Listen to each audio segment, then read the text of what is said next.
Padres would very much like to answer here in the bottom of the first inning. And that is strike 3. Profar doesn't like it. Ends the inning. Throws the bat. And the helmet has been tossed. Ejected by the home plate umpire, Ramon de Jesus. And Schultz is fired up. Threw the bat. And then when he threw the helmet, that's when he tossed him. Boy, that escalated quickly, as they say. Very quickly. And now Schultz is gone. Profar has been thrown out. Schultz has been thrown out on a pitch that was inside borderline strike, and Profar reacted quickly, and Ramon de Jesus didn't waste any time. He threw him right out, and now Mike Schultz has been thrown out as well. Base hit. That's going to knock in Moreno, and it'll be a double for Newman. And Melvin's just been kicked out.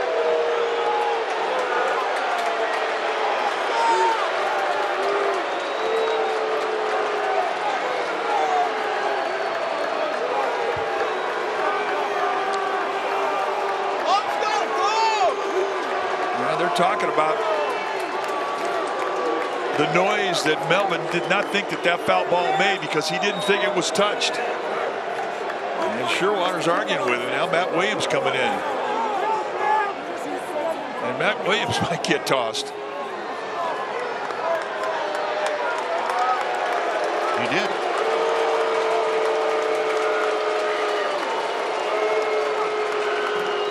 Well, we don't know. But it sure looked like he was on his way. Field stands, the runner's out. All right, so what's the obstruction rule? What's the obstruction rule?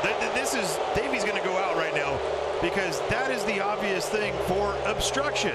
All the hoopla about blocking second base, and the Nats lose a runner when second base was obviously blocked. He wants to go out and talk to the second base umpire, and he's saying, you know, the rules in place. And he just got tossed. Yep.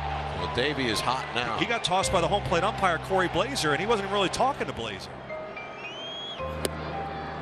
And that's a strike. 0-1. Glad he didn't like the call. And Ryan Wills is hearing it from the Blue Jay dugout. And here comes John Schneider. He's been thrown out. Yep. And Schneider has been disagreeing with the strike zone most of the afternoon, and he is letting them have it. And it's been a very, very inconsistent strike zone in both directions. Both ways. Yeah, both managers have been upset today. Yeah. And John Schneider is done for the day. So DeMarlo Hale, the associate manager, will take over as the acting manager. Chapman is chapped with the home plate umpire Moscoso.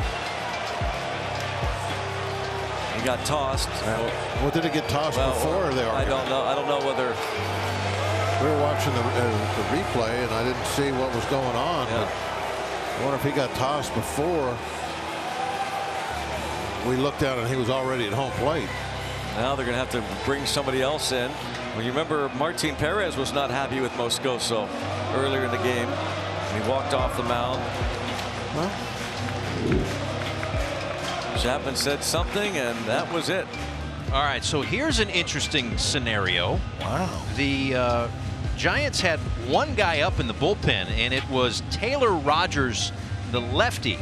But when Bob Melvin came out to make the move, Rogers pumped the brakes because Melvin asked for a righty. I'm sorry, I confused you even more. He put up his right hand. Yeah, he put up his right hand. So because he called for the righty and the lefty came out, and now Skip arguing with the crew chief Laz Diaz. So now they're going to bring in, looks like Camilo Doval, which was not the original plan. And he wasn't warming up, so he quickly got up. Might be the second time Skip goes this year. Yeah, he is hot right now. So watch Bob Melvin.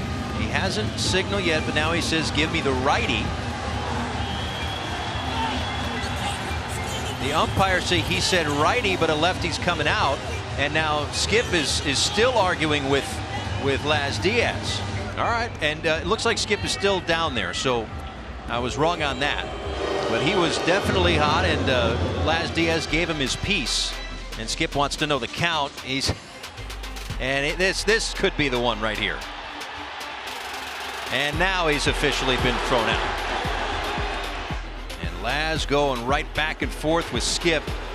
And you got to imagine this is a little bit of a double-edged sword here for Skip. He's upset in the moment, whatever the confusion has been in the last 5 minutes, but also knowing how the first few weeks have gone here for the Marlins, that it was just a matter of time before he blew his top, and rightfully so. They're Pipe out there now talking with the umpires, Trip Gibson and Laz Diaz, to try to figure. They're still trying to get to the bottom of the reliever scenario, I think. They're trying to get to the bottom of something. And Skip came back out for more. He wants seconds. And they're trying to get clarification on the count. The scoreboard's got 0-1. We're going with 0-1. Count holding at 1-2, and the pitch is taken for a called strike 3. Tim just bailed, and he's telling the home plate umpire, DJ Rayburn, he's supposed to lock eyes with me. But Tim was ready to hit. He had already asked for time, and then he basically stepped out of the box, and Webb fired a fastball down the middle. I think Tim Anderson just got run. Pedro out of the dugout to talk to DJ Rayburn, the plate umpire. Tim evidently went to the dugout and was still talking to the plate umpire, Rayburn. Manny was not ready. Wow, so with 8 seconds, that's going to be strike 3. Wow. Manny was kind of fiddling around with his batting gloves, and it got to 8 seconds. He was not ready, and looking back out at the pitcher. 3, it's a strike. The count was 3-2. Oh, no. And Bob Melvin has been ejected. Was it Machado or Melvin who was ejected? Somebody just got tossed. Must have been Manny there. Last comment came from Manning. Oh, boy. So that's really bad. So Machado ejected as the conversation continues. We're done with 1 without a score. The 0-2. And that hit Ruiz. He did not swing, so a hit by pitch, and Astori Ruiz, who is the most dangerous base runner in baseball, is on. See, Aaron Boone is confused. Did he swing? Did he not swing? Also, the reaction on being hit by the pitch was a little bit delayed, so an interesting start to this one. Take another look at the slider, down and in, and it clearly gets that right foot. The only question, a good look here, did he swing? You got anything else to say? You're gone. Okay? Oh, okay, Hunter. Wow. You know what? We're not going to need a John Boy breakdown of that one. We got a very clear. Aaron, you're done. There you go. And now Aaron's saying, I didn't say anything. You're gone. Aaron's saying, hold on a second. I didn't say a word. I don't care. I did not say anything, Hunter. Okay, I did not. Hunter Wendelstadt with some aggressive rabbit ears. One batter into this game. Base hit. That's going to knock in Moreno. And it'll be a double for Newman. And Melvin's just been kicked out.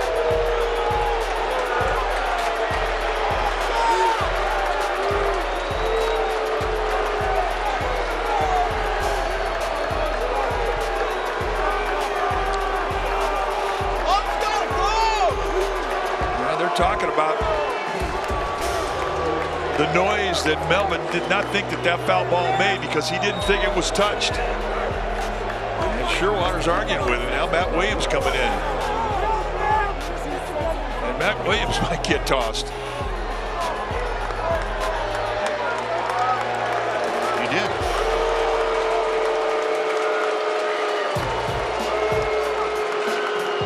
Well, we don't know. But it sure looked like he was on his way. Jackson gets a high strike and he retires Mullins. So 2 strikeouts for Zach Jackson. Brandon Hyde, I think. Well, let's see. Cedric Mullins maybe has been thrown out of the game. Brandon Hyde's out to defend it. That looked like a very quick hook from Malachi Ward. It's not like Cedric Mullins was complaining all night. Yeah, and this is not like Cedric Mullins. You know, he hardly ever gets upset. Brandon Hyde is as furious as we've seen him this year, and about as furious as we've seen him ever with the Orioles. And he's been thrown out. Brandon Hyde and Cedric Mullins both ejected. That is a really Really quick hook of Cedric Mullins by Malachi Moore. Ball 2. This is the pitch Miller wanted to. Shook off. That was a really well-located slider. Lance Barrett ejects Austin Barnes. Frustrations and tempers boiling over. You got a pitcher struggling to find the zone. He throws this one slider. Looked like it clipped the bottom, and Austin Barnes. Also, it's an 8-run game, and he's squeezing guys pretty routinely on pitches on the corner. I went back and forth for a while, though. So Barnes is thrown out of the game. Let's see, they're going to have to get Will Smith warm and ready to come in. That becomes the bigger thing, that you wanted to get Smith a full day off here. Or we're going to find out who the third catcher is. Yeah, you can tell how fired up Doc is right there. Not something you see very often. And they're shouting for Will Smith to get ready. What a mess. Feels like a great time for a promo. Will Smith might get ejected as soon as he gets out there. Really? I was already ready. I don't think anyone's ever struck out half a batter. Nick Castellanos is barking at Nick Lentz from the dugout. Yeah, Nick's going to get run. Yeah. He just threw him out. I think he threw Nick out. I don't think he threw Kevin Long out. Yeah, here comes Rob Thompson. Well, I don't see Kevin, and Nick is still there, so maybe it was Kevin that was thrown out. Strike 3 calls. And Nick's been thrown out of the ball game. He just put a mark down in the dirt as to where that pitch was. He's been ejected. Torey Lovullo has just been ejected from this ballgame. I have no reason why. No reason why it happened. Torey got upset about something. Gabe Morales took off his helmet, looked over the dugout, says, "I heard you, I've heard you." And then Torey really got upset. He didn't like that. And pointed to Morales, came charging out, and must have been a quick word that got him ejected. Well, Brian Snitker's not very happy. He may not be around for much longer. Look at Wash trying to get in the way. And it's got tossed. First time this year, Brian Snitker has been ejected from a ball game. Here he goes. Well, it's not often the skipper gets ejected when things are going as well as they are right now. But Brian Snitker will have an early exit to the showers. This is a continuation of a discussion that was held when Herman came off the mound at the end of the 3rd inning. A long discussion after he was checked by first base umpire James Hoy, who's the crew chief. Afterward, now this is at the end of the top of the 3rd, Hoy had an extended conversation with Boone, and now Herman tried to take the mound. He's been intercepted here. He does not have his glove with him, and so we're not sure whether he's going to be able to continue to pitch in this game or not. During the break, we've seen Herman smell his hands, show his hands to the umpire, but I think we are very likely going to see a new Yankee pitcher.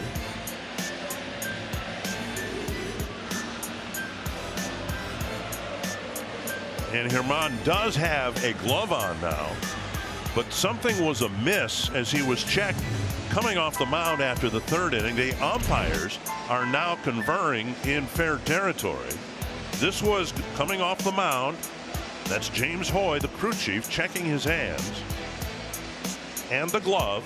And then afterwards, Hoy went to talk to Aaron Boone. And so Herman came out to start his warm-up tosses, and Hoy again intercepted him. And the umpires have had a conference and now are explaining whatever their judgment is to Herman and Aaron Boone. If it has to be that long of a discussion, that means something. There's smoke, there's fire.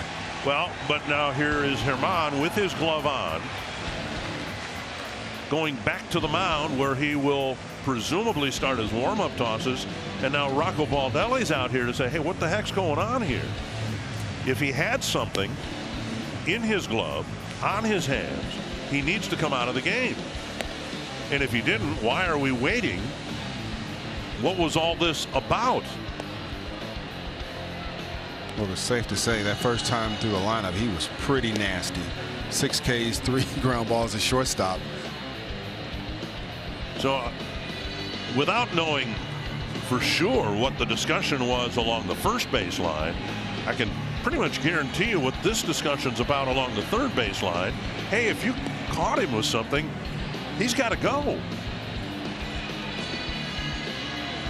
What was the point of the umpires conferring, all 4 of them, across the foul line into fair territory? And I think Rocco's getting increasingly agitated here because Germán looks like he's going to continue to pitch. There had to be something to it. The first umpire was talking by himself, and he had to call the other 3 umpires for help. And Rocco, I'd be surprised if he doesn't get ejected. And there he goes. And I think he's got a really good point. There was some reason that Germán was stopped for an extended check along the first baseline as he exited the mound after the top of the 3rd, and again before he took the mound in the 4th. But there he is on the rubber. David Bell is not happy.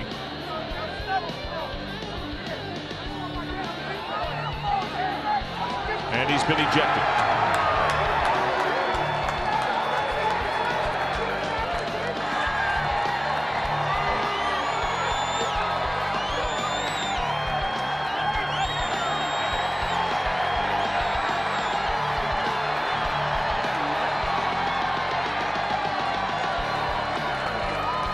First time has been tossed this year, 21st ejection of his career. Umpires did another check of Max Scherzer, and after a heated discussion, Scherzer has been ejected from the game, presumably for having a sticky substance on his hand. The crew chief, Dan Bellino, did the ejecting, and now Buck Showalter in conversation with Bellino as Scherzer has been ejected from the game. So he had his glove switched earlier, and they're looking at the second glove, and they were looking at his pitching hand as well.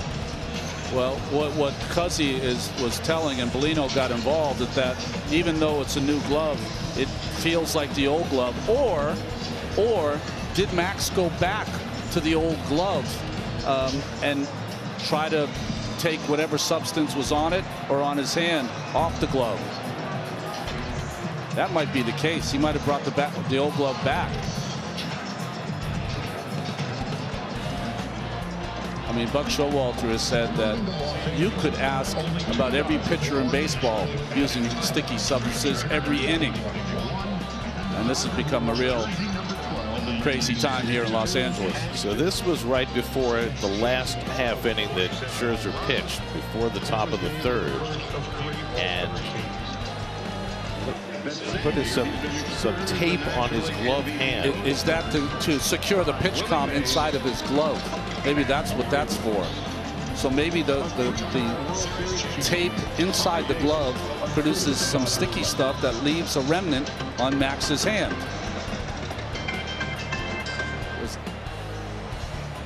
Max is saying that the sticky stuff is on my left hand. I don't throw with my left hand. Wow.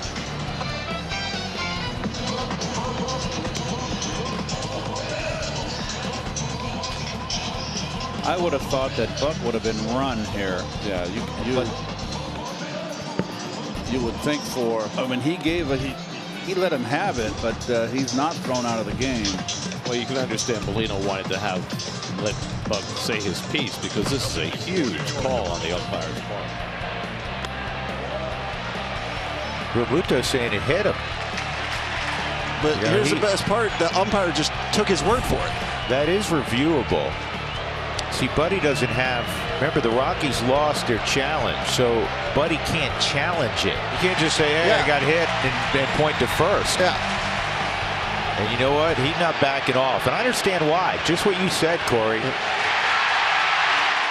It's a nice look, and Luis Robert gets hit. The party was on in the dugout, and then suddenly everybody's like, "Wait, what's going on here?" I think we have warnings. And now Pedro Grifol just got thrown out of the game by Marvin Hudson again. See, that's okay. That's wild. I think the one thing that Pedro is arguing is that, look, if you think that it was intentional, so you're warning both teams, why don't you throw him out? That's right. Hugh got tossed for the first time in his Royal managerial career. That pitch was off the plate, no doubt about it. And, you know, just got through talking about, man, you got to swing, you got to hack, or don't let him ring you up. And the pitch was down, and Q let him have it. Good for him. And here's Randy again, and he's hit by that pitch. And out in front, the plate umpire, Dan Merzel, purposely moving from behind the plate, knowing that Rosarena is not happy. You'd like to give Brito the benefit of the doubt. Oh, look out. Rosarena's hit for the second time, and he's really not happy about that. And the Rays will not be either. Merzel walking to Rosarena up that first base line as he gets rid of the bat. And the umpires are going to come together here as Randy, after he hit the home run in the first, hit by a pitch in the third and hit again here in the fifth. Well, we have seen bad blood through the years between these two teams. And Kyle Snyder not pleased. Well, and here's the thing. Both hit by pitch, the first pitch. Yep. First hit pitch of the AB. And so, you know what? You see if the Rays, I mean, Kyle Snyder would like to get a piece of the Yankee dugout. No, I think they just warned him. I saw him walk down off the mound, but they warned him. And I think Kevin Cash wants more than that. Either that or that hamstrings the Rays. Yeah. So they just warned Abreu with that hand motion. And now Cash apparently has been ejected. They ejected the wrong guy. Yes, they did. If they ejected Cash for that, that's Lance Barksdale. They've really ejected the wrong guy. I mean, I don't know what could be more blatant. So Cash has been ejected by Lance Barksdale. Well, it has started in game one. The Yankees throwing at Rosarena and hitting him twice. They get off with a warning. And the Rays manager does have 2 stolen bases on the year. And another throw that way, and safe is the call. And now we are calling a balk on Cobb, and now Jeremy Riggs is stopping. So remember the first play of the sequence when Cobb stepped off, and then Joey Bart went out to go talk. The home plate umpire initially had said that's a disengagement. He had just picked over yet again. That was 2, technically. So that pick over should have been number 3. That's the 3, and if you don't get him, it's a balk, and Adames gets second base. Craig Counsell saw the same thing. And now Craig is getting fired up at the crew chief, Chris Guccione. And Craig Counsell just got ejected. Staying in the game is Michael A. Taylor in center. The home plate umpire, they have just ejected Bob Melvin. Melvin had been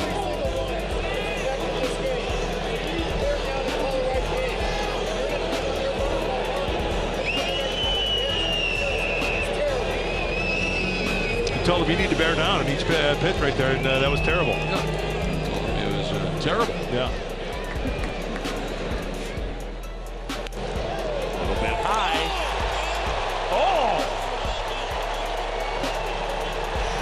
Has been ejected. Take a look at one more time at strike 3 here on Hosmer. And then as the home plate umpires had a pretty big zone tonight. Allen did flip the top of the zone. Split finger pitch. Some frustration bubbling up. And for the first time this year, a Cub has been ejected. 2, as a matter of fact, as Hosmer goes, and then David Ross there with 2 on and 2 out. Gallen having to work here in the 6th inning. On the corner, ring him up and sit him down. And Segura has been ejected. Mark Rippiger runs him. As Gallen gets strikeout number 6 and strands 2. Segura is gone, and so are the Marlins in the 6th. We are still tied at 1. Strike 3 call, the pitch that was up out of the box. 7 strikeouts for Freeland. Schwarber is not pleased about that. Rob has just been thrown out of this game. He was heated by from the time he stepped out of the dugout.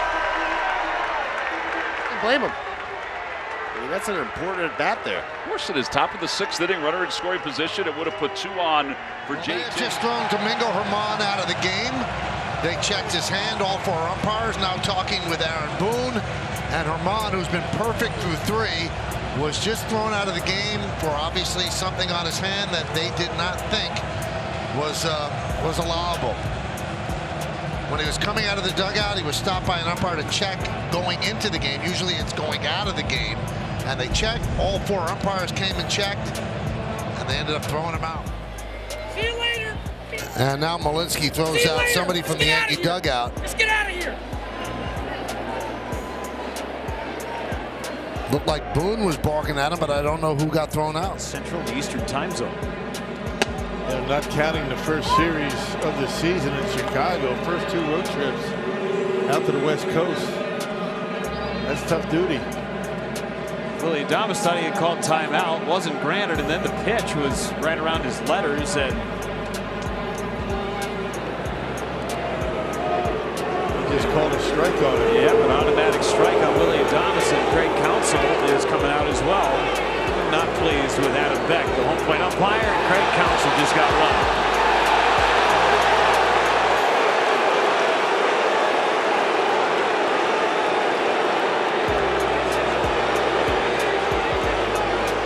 Just kind of lost control of the situation, it felt like.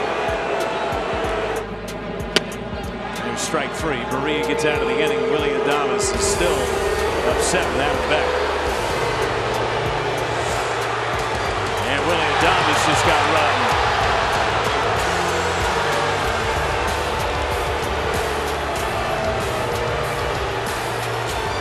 Pat Murphy intervening, and you don't see Willie Adames have that short of leash ever.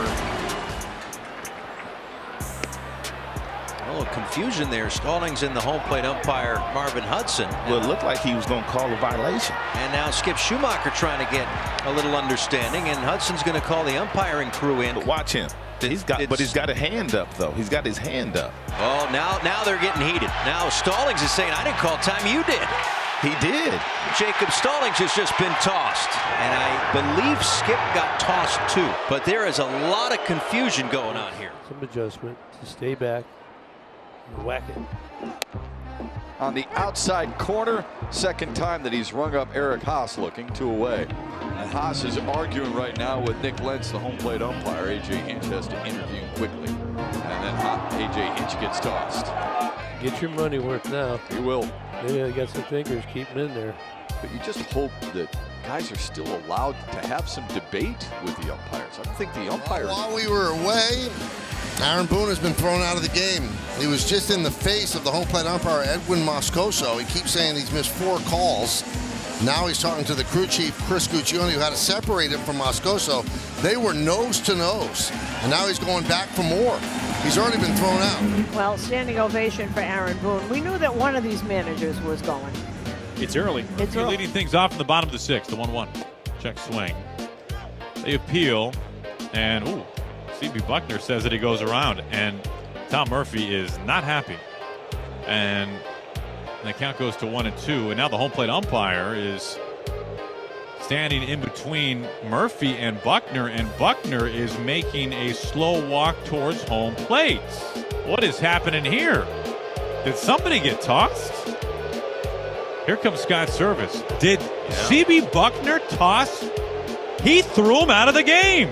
Buckner ejected Murphy, and now Scott Service. He just got run by the home plate umpire, Brian Walsh. Perfect.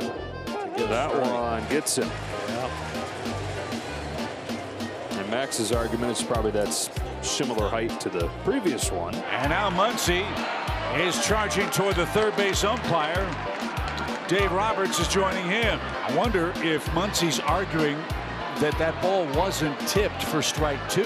Don't know if he's been ejected. That shot answers our question. Max Muncy was ejected after his 4th inning at bat, so Chris Taylor will take over for exciting in between innings here. Nolan Arenado, after hitting into the double play, was walking to the Cardinals dugout, wasn't looking at Will Little, and he got run. Oliver Marmol came in to argue the strike zone. He got thrown out by Will Little here in the 3rd. Well, I'll tell you what, Will Little needs to tuck the ears in a little bit. You're going to get that personal about a guy who's walking off, not eye contact, not showing you up between innings. And he had a couple of calls on Arenado. All he's telling him, look, it can't be down here under the zone and up here as well.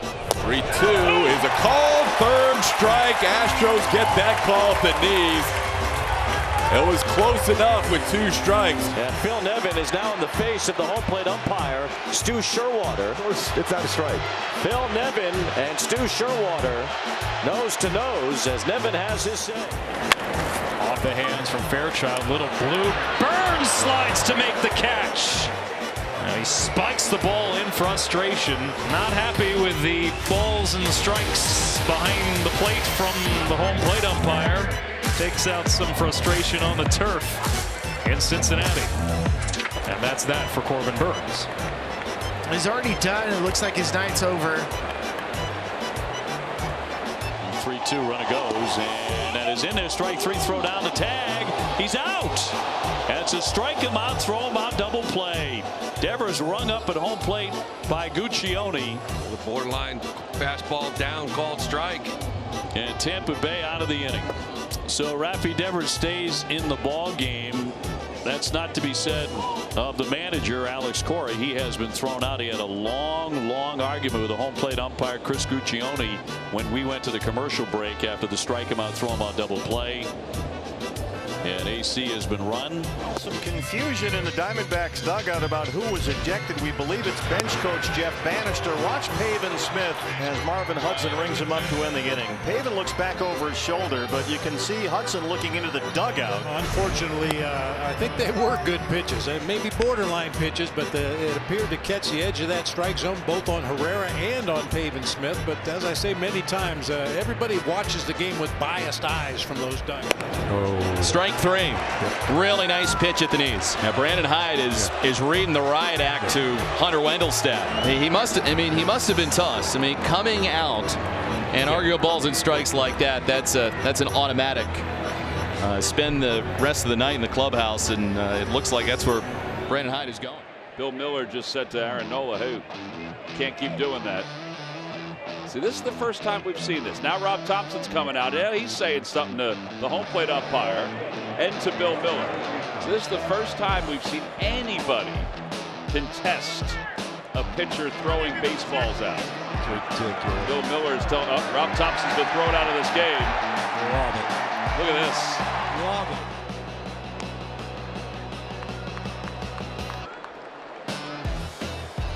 That's been a strike. You know, when a left-hander throws it in that location, it's called a strike pretty much every time. Oh, wow. You've been calling it a strike all night. I mean, David Ross is letting him have it right now. That's closer to a strike than the 2 strikeout. Oh, come on. Oh, my goodness. And gracious. David Ross has just gotten ejected. Keep your mask on and try to get better at what your job is. David Ross tossed down, and now he's going to get his say. And David saying you're missing pitches By well that off the plate. Yep. Bush now in charge of the Athletics, and Ryan Noda didn't happen it, and he got some support from the manager, and Visconti didn't want to hear any more of it, going back to the first inning, and there's the heave-ho. Well, this is Mark Kotze just making sure he's gonna get his money's worth. I mean, he's been trying to have a conversation with Visconti the entire ball game, whether Visconti wanted to or not. And he takes strike 3 call. That was off the plate. That's off the plate. Now, Phil Nevin's been ejected in this game, and rightfully so, as he is in the face of Phil Cuzzi, whose poor call to end the bottom of the 5th inning not only ended a rally, it cost the Angels a chance to have Mike Trout up with the bases loaded, and Phil Nevin is irate. This crowd here at Angel Stadium appreciating Phil Nevin going out there and standing up for his team. That is in there. Strike three called, and Drury goes right in the face of Ramon DeJesus and gets thrown out of this game. That wasn't a strike. I don't know. The Angels don't have many position players left now. That's not a strike. Oh, got him again. Come on, man. You can hear the reaction. And here comes Torey Lovullo. Hey, my guy just got the National League Player of the Week, and he's been hit twice in 2 plate appearances. And now he's discussing this with JT Realmuto. Torey Lovullo is not happy, and he's been ejected.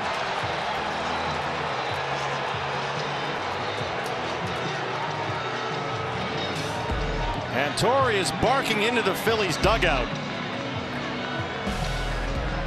Tony Perez-Chica steps in between. Torey Lovullo wants a piece of JT Realmuto, and the benches have emptied. They're coming in from the bullpens as well. Corbin Carroll, just named National League Player of the Week today, has been hit twice in 2 plate appearances by left-hander Matt Strahm. And now Torey gets his face-to-face with the Phillies catcher.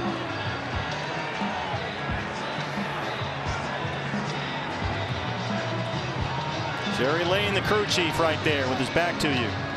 Carapazza now stepping in between Jeff Bannister and some of the Phillies. The bench coach is out there. Castellanos had a few things to say to Banny.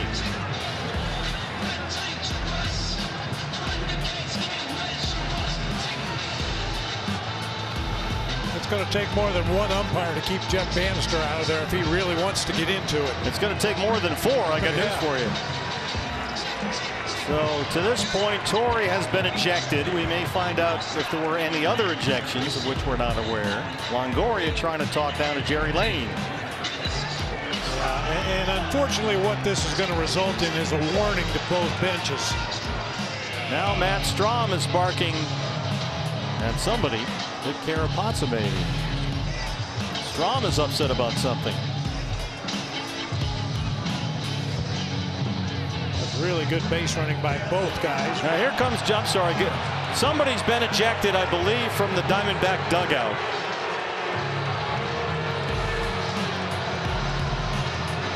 Vic Carapazza just ejected someone.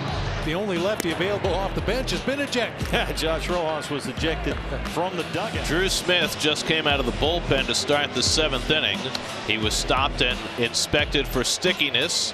All 4 umpires looked at his hand, and Bill Miller, the crew chief, has just ejected Drew Smith from the game for having too much stickiness. Second time it's happened to the Mets this year.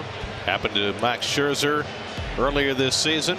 And now it has befallen Drew Smith before he can throw a pitch in this game. Goodness, this has been a wild break. Bruce Bochy just ejected, but he's not the first. In fact, he's not the second this inning. He's the 3rd Ranger to be ejected in this break. Here's the first. Yeah, he's talking. You see Marcus there and saying, listen, that is ball 4, and frustrated by the call there by Ramon DeJesus. And he gave him a little bit of a leash there at one point, and then you see Mike Maddox coming out to defend. Mike didn't last very long. 1-1 pitch. I think it got him. It did. Oh no, to hit with that pitch. They appealed. Oh, they say he went. So it's a strike. Wow. Laureano is hot.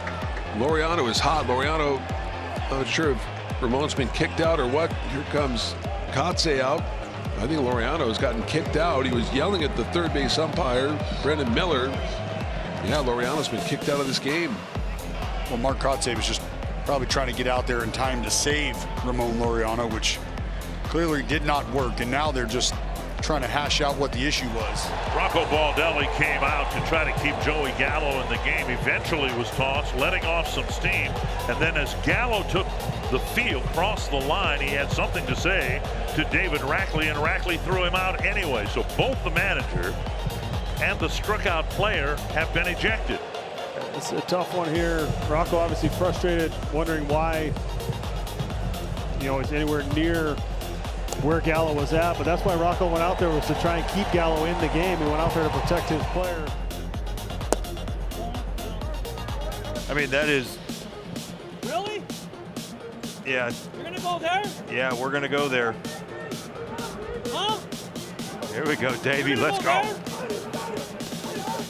Oh, whoever said it, then you're not going to do it. Whoever, no, you're not going to tell me. Whoever, you know what? You take care of your dugouts then. Whoever said it, okay, then I'll take care of here. And I'll take care of there. Davey, do you want to get This may not end well for Davey, but he's still hot about Abrams at bat and others. Okay, you're done. There he goes.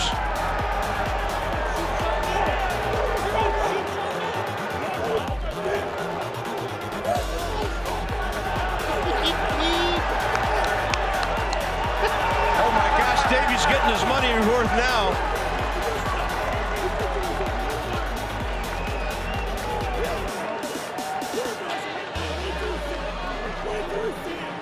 There's the pitch to Abrams that ended the fourth inning. And that wasn't the first one today. And that wasn't a strike, but it was as much of a strike as the one CJ took. Oh, man. I don't know how many times the guys have had to spray Davey's pants for dirt on him, right, afterwards? Payoff again to Bush, and this time he strikes out. A frustrated Stanek looks back and gets ejected by the second base umpire, Junior Valentine, after arguing that balk, which brought the go-ahead run home. Valentine is having none of it. Joshua Miller comes out to grab Stanek. Manny Gonzalez, the crew chief, has to step in front of Stanek. And that's going to do it in what was a wild eighth inning in an already wild Saturday on Chavez Ravine. And again, you wonder about, Bay is just tossed. G1 Bay is thrown out. Yeah, that pitch was in, and Bay went wild on Jeremy Rayak, who immediately threw him out of the game. Whatever he said, the home plate umpire didn't like it immediately. Some kind of a magic word. He got tossed without even arguing. Mid at bat. How about this down the line from Dominic Smith? K-Barrett Ruiz heading for third. Smith into second. They're going to send K-Barrett all the way from first. And he's safe. They're going to call him out. No way. For going out of the baseline? Are we seriously?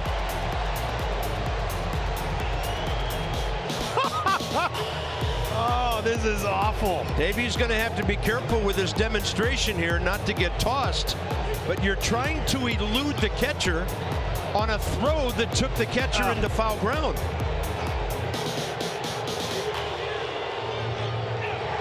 Oh, look at me. I could throw you out. At least he combed his hair today. That's awful. Crew chief Mark Carlson coming in to help out. Not Davies in his face. Yeah. Because Carlson had a rough night here. Yeah, he's going to get it out for the other day ago for the Jamer Candelario. Yeah. Can you get tossed by two umpires in the same game? Yeah, you can get your money's worth for both. I mean, Derek Thomas, let's figure this thing out, please. He's got the Jimmy Chitwood hair from Hoosiers. What do you think? I mean, that's a great throw by Hernandez. I don't know that I've ever seen a guy called for going out of the baseline at home. Yeah, no, he's trying to. No, you're supposed to run into the catcher's mitt. That's what you're supposed to do, Bob. And Bieber is hit by the pitch. Now, did he swing? They say no swing. I don't think he's hit by the pitch, and the bases are loaded. They check it out with the first base umpire, and Buck is incensed. He says absolutely he swung. That's a swing. That should be a strike. Meanwhile, Buck is out talking to Ron Culpa, and now they're going chin to chin. And he's going to get a run. And now he has been thrown out, which I think was his intention. Crashing from the corners, and he gets hit on the hand. He's going to load him up. He wants to challenge. Said it hit his back. Oh, he was bringing it back. You know, I think it hit him in the hand. The call on the field is confirmed. He was hit by the pitch. San Diego has lost the challenge. Bob's frustrated in general? I'd say so. Absolutely. This is something that's been tonight, especially with things going to go ahead. And Bob sticking up for his players. I think 80 games coming to a head. This is game 80 of the year. The frustration has been falling over. There they go. 3-2 is strike three. 2 on, nobody out, but no runs for the Giants. We'll go to the bottom of the third, and JD, I think he just got tossed out of the game. Well, this was the pitch that had JD Davis so hacked off, but I don't think it was only this, Javi. That was called strike 3. He was sure it was a ball. John Tumpain, after JD just kept jawing at him, and Tumpain pretty quick tossed him out of the game. Two times. JD was furious about that. And it wasn't over there. Gabe Kapler came out, and he was unhappy with the quick ejection, and then he gets tossed. Kapler and JD out of the game, so that makes Kai Correa the manager. Just not getting a good read off of Montgomery. Montgomery, the left-handed pitcher, as soon as he lifts that leg, Cabrera's starting to go back. And his first move. Well, here comes Aaron Boone. He's arguing about that 3-1 pitch to LeMahieu, I'm sure. Well, he's probably been tossed already because you can't argue balls and strikes, so he's getting his money's worth with Merzel. And that's going to be a balk. Second one today called against the Brewers. With the balk, Friedel goes to second base. Just didn't stop, right? That's what the call was. Got to come set. John Tumpain's called 2 balks, one on Peguero, and now one on Uribe. Council's upset, and Tumpain just throws him out. And now Council's going to get his money's worth. Council is walking back to the dugout. I mean, what is going on? I mean, honestly, are you not allowed to say anything to these guys anymore? I don't know what was the problem there. He stopped. Very nitpicky, if anything. That's just a terrible call. By the way, Brian Anderson just got thrown out as well. Just outstanding placement. 9 strikeouts now for Pivetta. Now Marcotte is out and has a question about Ryan Noda's at bat. Well, there may have been something said that may have resulted in Ryan Noda's ejection. You could see him. Oh yeah. So he draws the line, or what is perceived to be a drawn line from Emil Jimenez right there. And Emil says, sorry, pal. And now Andy Fletcher and Mike Napoli getting into it. I think Nap's been ejected. Yeah, he has. What was that about? Well, Napoli was probably trying to protect Nico because Nico was yelling at Backus.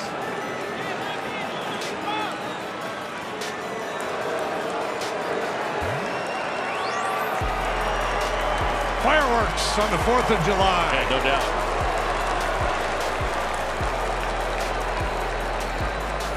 It just hasn't been a very clean 4 innings. See Nico yelling, and Nico's trying to get in between, and he went to talk to Nico. Napoli did the right thing. Just tell him, get back, get back. He kept that player in because Nap knows that Nico's You touch me, did you touch me is what, Andy, that's silliness. Silly. I always think the umpire maybe touched me. He got too close to me. Right. Craig Driver is going to end up coaching it first. Rossi just got it. And Rossi was just ejected by Eric Backus.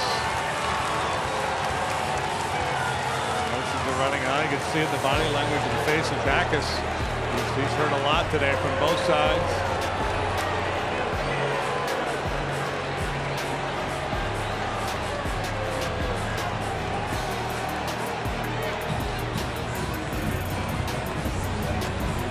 I was never able to stay that calm. Rossi a lot of credit. In these conversations, can I ask you this? Oh, yeah. Do you ever get you're right? No. No, no, no. And there's been some of those arguments that I'm actually hoping that another manager gets tossed. So I'm not the last guy, because sometimes I was embarrassed by some of the things that I did. And you're hoping that someone else kind of takes over for you. And a call, strike 3 at the knees. Trey did not think so. He's down looking. Phillies do tie it up, but a sac fly. Go get him, Dusty. Yes. Go get him, Dusty. We'll go to the 6th. It's a 1-1 game. As we were going to break, you saw the discussion, and then eventually he throws him out, and Trey's like, what are you talking about? I threw my bat and my helmet to the bat boy. Yeah, I see right there. He said, I just threw my you-know-what to the bat boy. And it's called strike 3, and France is livid. And hopefully an umpire letting him know he just got a fine, and now he just got thrown out. And France is now figuring it out. And the act is getting in between. Now France was not happy with the last at-bat the way that it ended, and this one was even worse. Yeah, you see it mounting up. A couple fastballs he missed in off the plate. This one well inside as well. See on the EQC tracer. Just too many words these last couple at bats. We can have a look at it here on the EQC tracer. Well inside, not even tipping any of that white border on that strike zone. France is done, and so is the 5th. Mariners do get 2 to make it a 1-run game. 6 straight have reached with 2 outs, and it's 4-1 on back-to-back bases-loaded walks. 4 walks in the inning. And David Bell is out. He's taking his hat off. He's been ejected. But David is protecting his pitcher on the mound, but folks, those are balls. Trying to fight for his pitcher, but at some point, you got to make a pitch. This is the 9th Cubs hitter to come to the plate. The Cubs batted around in each of the first couple of games. Or the last couple, I should say. Creeping in on the infield. That one squirts away from Alfaro. Here comes Kemp. He tries to elude Alfaro. Jumping tag. He missed. Oh, he got him. Kemp reached above him, touched home plate, and Mark Kotsay is probably going to ask for a replay. Or is he saying he's out of the baseline? Yes, that's what Adam Hammery has decided, is that Tony Kemp is out of the baseline, and they're going to talk about it. He makes a decision very quickly to come down the line, and as Alfaro starts to creep in, you can see Tony maybe a foot or so on the infield grass. From there, leaves his feet, gets to home plate. You've got 3 feet from the time the attempt of the tag is started. So from the time that Alfaro has the ball and starts his pursuit towards Tony Kemp, you've got 3 feet, if you're Tony Kemp, to work laterally, as he did, elevate like he did, and touch home plate safely. Mark Kotsay here in the first inning is going to take in the last 8.5 or so from the clubhouse. Ooh, 98. Hello. Hello. Johnson Payne going to escort Perdomo back toward the mound, and Machado slowly with bat in hand walking toward first. Perdomo staring him down for sure. We never know about history. These players, there's no the doubt past. about it. We have to assume something over the years along the way. Perdomo, not that he's been in the big leagues all that long. There was no doubt about that. That ball came out hot. That's 98 miles per hour. That might have been the hardest fastball I've seen Perdomo throw. Do we warn both benches? This is the conference that they go. They're going to warn both benches here, the crew chief, and they're going to throw him out of the game. You can do that. You can do that, and they've done that. They just tossed Perdomo. He's been tossed after the conference. If you think that and now Shelton's gone. You don't have to warn benches. If they believe that the pitcher is intentionally throwing at the batter, you can throw him out. No questions asked.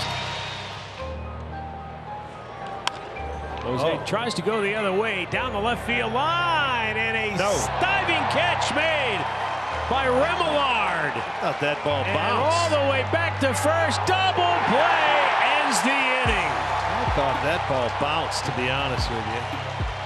Out in left field. I'm not so sure he did make the catch. Sandy is saying the same thing. Sandy is saying, go look at it. Yes, because it looked to me it bounced, and that was if he caught look it, at his it was wrist. a great play. His wrist got turned the other way too. He was. Yeah, they're going to check it. Well, now he might have to ask, what are we challenging? I'd challenge it on that one right there on the catch. We got to change. They made. They're saying plays. he didn't challenge in time. You kidding me? Oh my goodness. He's going to call out. Todd Tishner, he's going to get an earful from Tito's not going to be Tito. here long. He said, I had my hands up the whole time.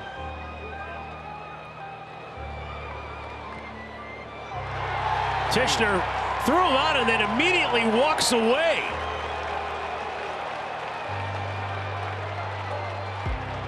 Yeah, they're going to say they ran out of time.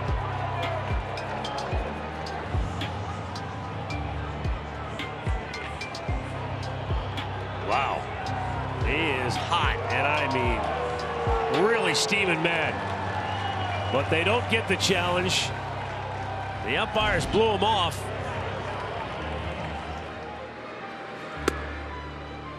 Hits are now even at 5 apiece. The Blue Jays up 2-0 here in the top of the 5th. And who just got thrown out? John Schneider just got thrown out, it looks like. Or is he pointing behind him and trying to figure out who was doing the talking? Yeah, and that's a pretty short fuse for me right there. And the home plate umpire threw somebody out, and I don't know who it is, Ben May. I mean, it wasn't much chirping from our perspective, but John Snyder's going to go back to the dugout, and looked like somebody other than Snyder has been thrown out. Not sure who. And John's still in the dugout. But this pitch was high, and quite a bit high, and Baron DeBelt was surprised it was called a strike.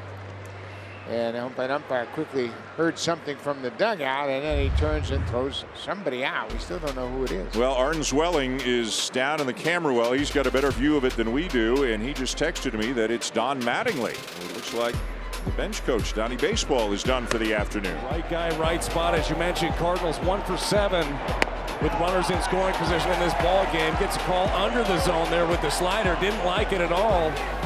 Cardinals bench is livid.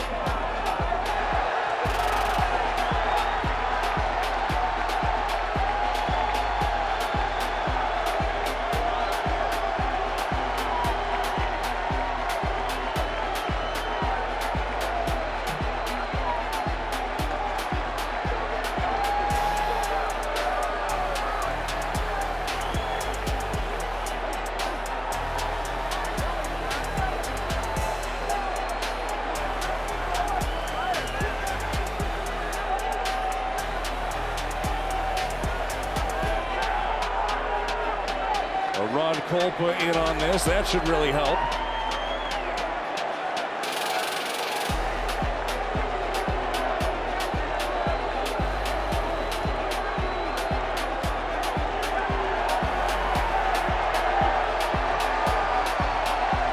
He got his money's worth, and I promise you that has as much to do with the 8th inning yesterday as the first pitch strike to Arenado here.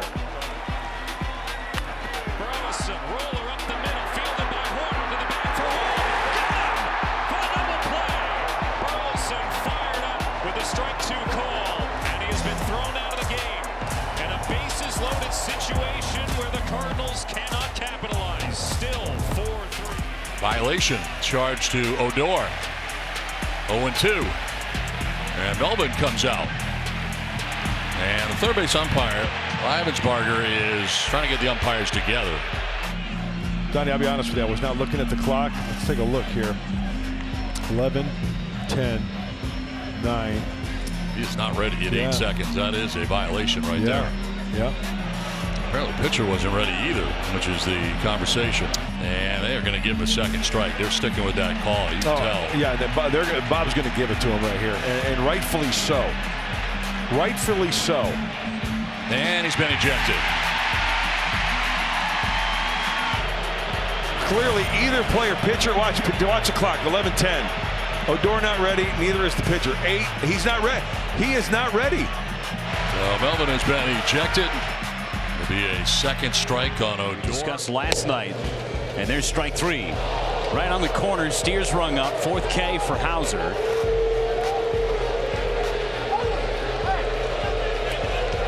And David Bell is coming out. And he's gone. Just got ejected by the home plate umpire, Edwin Jimenez.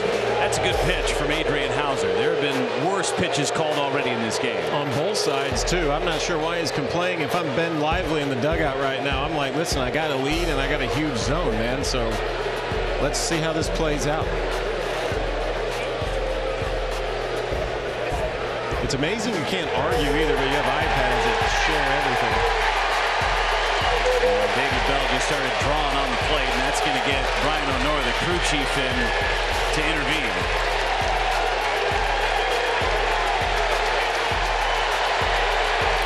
Keep trying to separate David Bell and Edwin Jimenez. Not going so well.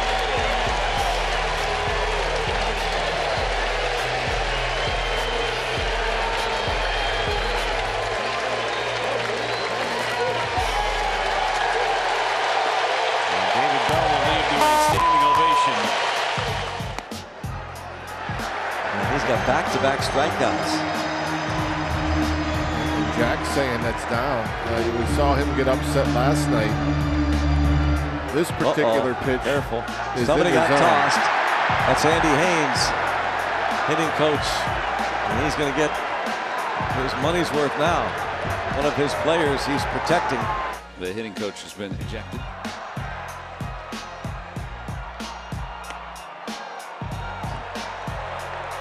Two to Bogarts.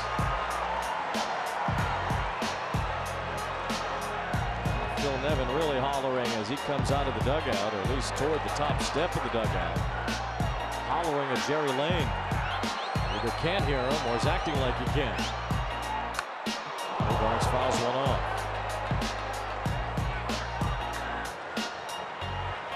Now Jerry Lane has ejected Phil Nevin, who seemed to be waiting for that. Waiting for Jerry Lane to turn around so he could go out and get in his face.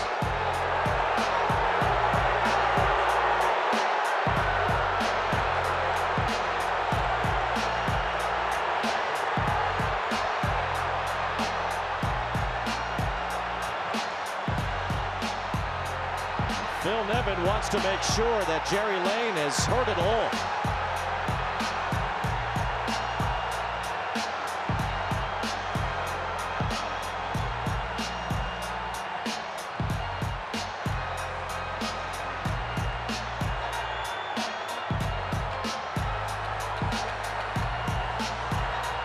Jerry Lane is one of the older umpires. A lot of them retired after last season. They didn't take Jerry with him. Well, Ray Montgomery is taking Phil Nevin with him as Phil has been kicked out of this game.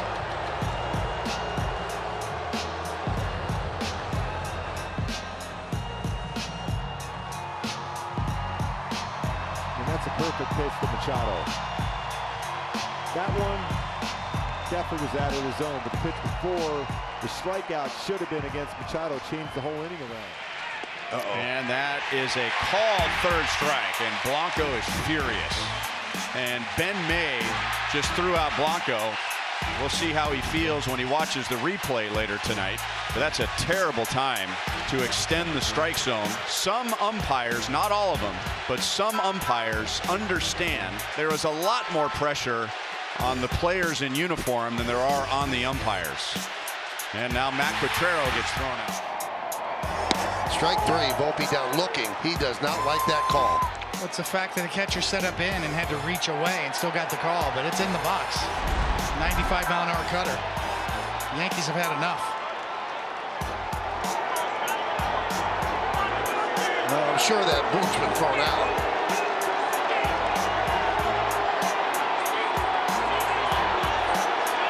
And Diaz giving it as good as he's getting it, but Boone getting his money's worth. And he's showing the pitch that is being caught. And then he's mimicking Laz Diaz. 4 Yankees have been called out on strikes tonight.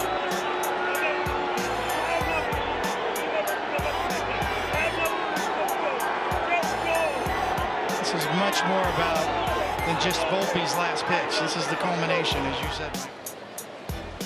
1-2. Another grounder to the hole. Henderson long throw. Well, you're out. Is he out? Did he make the call? We don't know yet. Hello? Yeah. Gonna make a call? But you can't challenge it because you lost your challenge. I think they're gonna say he's safe. Well, he's out. Look at the foot on the glove. Should be. So he threw him out. Did he get tossed? And I think Edwin Moscoso threw him out of the game.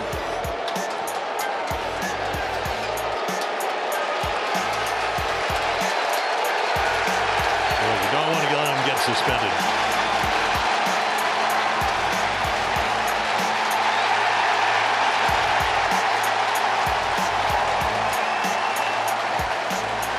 Jason, as you know, this looks familiar for me. Well, I was going to say, Earl obviously couldn't be here for the big 83 weekend, and obviously it was out the belly in 83, but Earl's team. Well, all you got to do is look over your shoulder if you're managing the Orioles, and Earl's plaques on the dugout wall. Many a night on 33rd Street.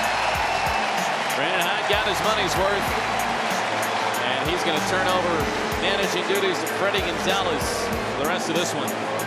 Now, Edwin Moscoso made the safe call, and Brandon Hyde starting to walk away, and then Edwin Moscoso dumped him. 3-2 from Bolton. That's up. And somebody's been ejected. It's Derek Shelton, I think.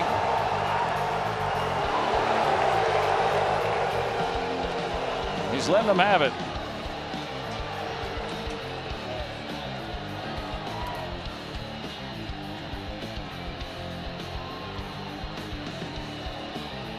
And Chad Fairchild. Oscar Marin has been ejected. We're getting an announcement.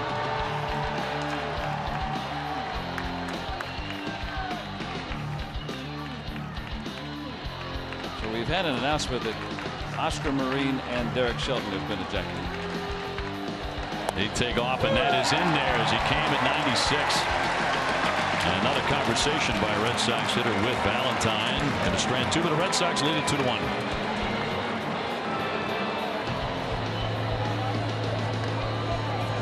Oh, there we go. That ball's down, and Cora let him have it, let him know.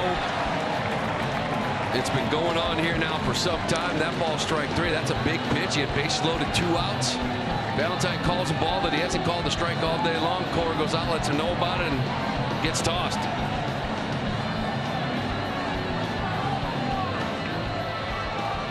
Well, you and I were talking in between breaks a couple innings ago that this was one of the days it looked like Alex Cora could well be tossed out. He has been. Even though his team has the lead and the Red Sox are going for a sweep today, they had had enough with Valentine's strike zone. How many times have we seen guys take pitches for ball 4 that create huge innings in the last couple of days? That should have been another example of it. Give Reese McGuire another shot with 2 outs. That's a good take from Trevor Story and Junior Valentine. After we went to break, Jordan Walker gets punched out on this pitch, down under the zone again from home plate umpire Brendan Miller. Walker upset about it, very similar to the pitch that Contreras got thrown out on. Brendan Miller's got his ears out because he's looking for trouble. Jordan Walker turned back around, said something, and got his first career ejection. Taylor Modern enters the game in right field. It's been an ump show. That walk out by Snell. This one comes with 2 outs in the inning.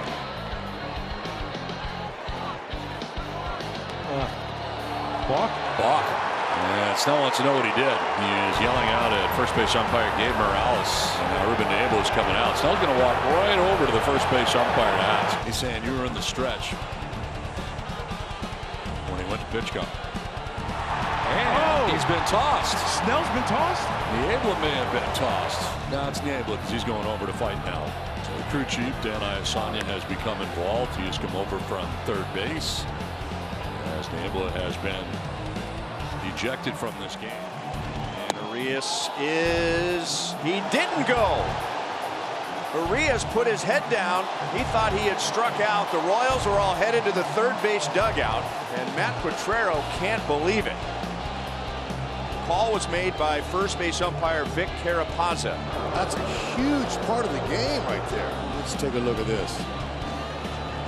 Oh, man. I don't. Called strike 3, another one on an edge. And that's going to do it for Jorge Soler today. He gets thrown out by Bill Miller. Skip Schumacher, who was ejected Monday night, now having words with another home plate umpire. You got to understand why Skip Schumacher's out there, because he's saying, no, you can't just throw a guy out for that. And it really dovetails into the discussion that's going to do it for Skip now, too. And a call, strike 3. Oh, my gosh. Now, Bryce has got to be careful because I don't know if McKay will give him any latitude here. He just waved him off. Rob Thompson, Rob's going to be thrown out of this game. There he goes. And rightfully so. I mean, this is a tight time of the game. Got to bear down. They call a balk? They must have. I think they've called a balk on Munoz. They're saying he didn't come set. At the top corner, left corner of your screen. This may not end well. Adam Beck is the third base umpire.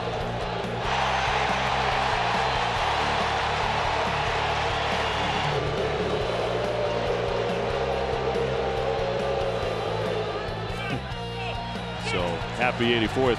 Oh, Hoberg angry and pointing to the Red Sox dugout. Cora, who was thrown out over the weekend in the Yankees series for the 3rd time this year. Very calm here.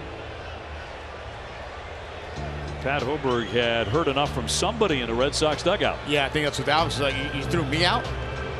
It's Verdugo. Going away, the pitch. He struck him out, and Contreras is ejected from the game. Contreras just got thrown out. He's going to draw the strike zone. He's going to toss the bat too. Frustration boiling over in the Cardinals 7th.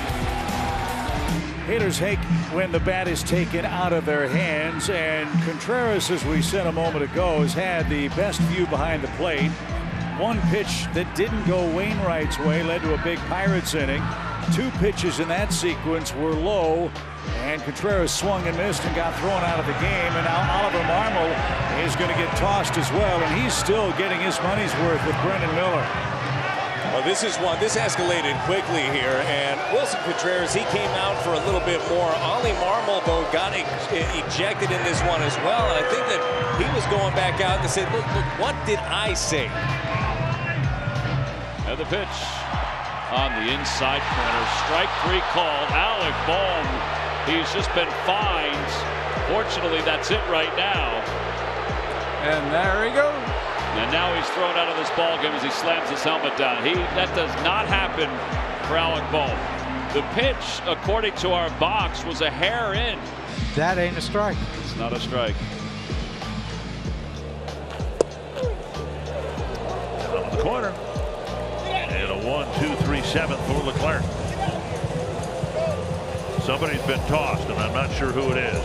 This called 3rd strike was at least in our box. David Popkins, the Twins hitting coach, getting tossed by Corey Blazer, because a lot of them tonight have not been in our box.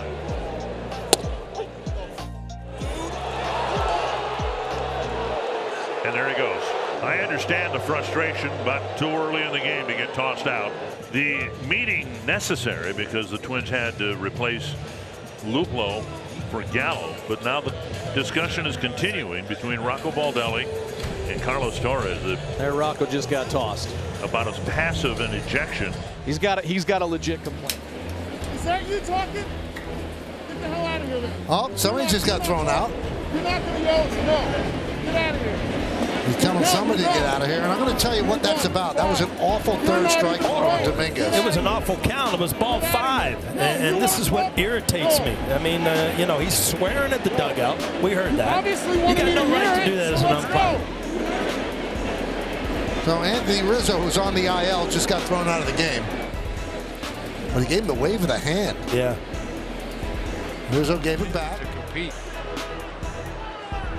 He's led 1-0, then fell behind 4-1. It's now 4-4. Too much time here is what C.B. Buckner is saying, and Kevin Cash is not in agreement with that. Kevin said, wait a minute. This was the hitter. Oh, Kevin has been ejected.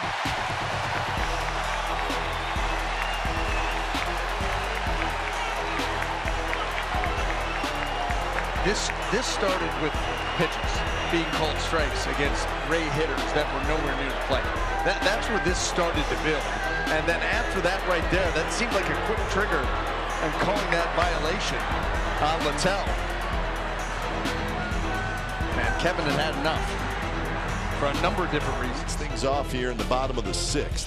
First pitch. Oh, should have been a strike. Called the ball. If the pitch to Seth Brown was a strike, Seth Brown is over there. I just saw him put up his hand like, yeah. What? Yep. That was, and they just threw somebody out. Somebody from the dugout just got thrown out. Mark Kotze is going to come out. Chris Siegel is the home plate umpire, and if you, the pitch to Seth Brown that he got called out on was less of a strike than the pitch that Julio Rodriguez just got called as a ball. So Chris Siegel putting on a big show.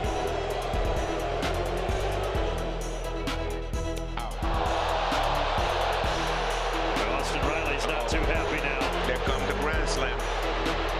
You called it. There comes the grand slam. Wouldn't it be something if he hit it with you up here in the booth? I would love it. I called it from the beginning, but you know, watching Ozzie grow as the person is, I saw him. Oh, Snake just got thrown out. He did. And now he is out there talking to Bill Miller down the first base line.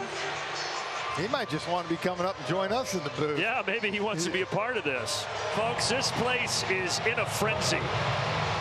Brian Snitker got ejected by Bill Miller, and then I will say this, you talk about getting your money's worth.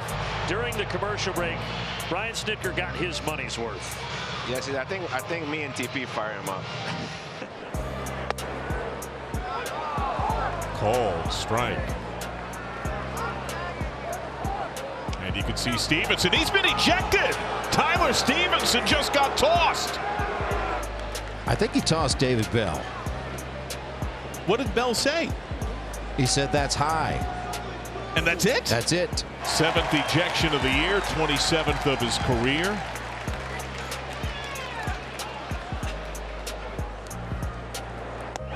He stays in there, and that's another pitch that looks like it was elevated.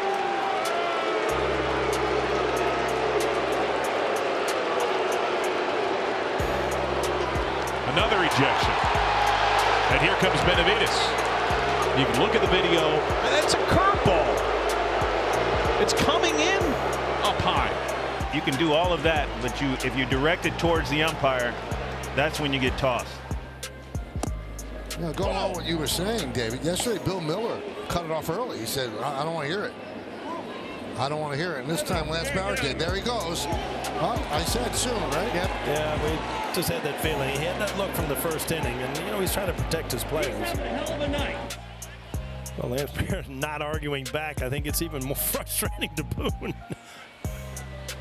And we saw it last night, Michael, and you mentioned it, and you could just tell some umpiring crews are going to come into a series and they're going to say, you know what, we're going to set the tone early. We're not going to hear anything. First time you hear anything out of the dugout, we're going to warn them, and we're going to have a quick hook. And that's what we just saw.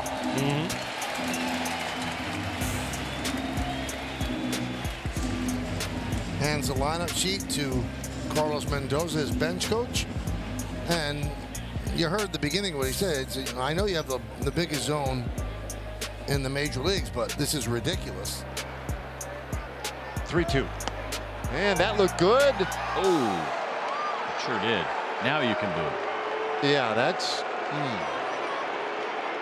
That's exactly the pitch that you want there. After you saw him foul off that slider, he's way ahead. And Ben May and Bruce Bochy. Yeah. There goes Boch.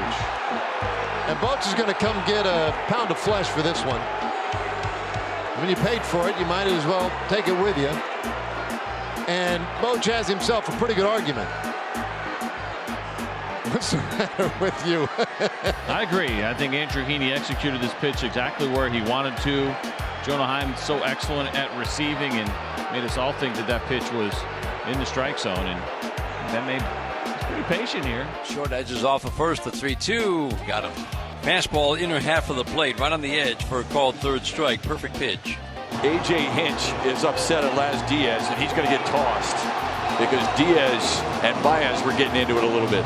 So a beef with the pitch clock right here. It's at 0. That's a legitimate beef as well. 2 from Martin to Muncy. Strike 3.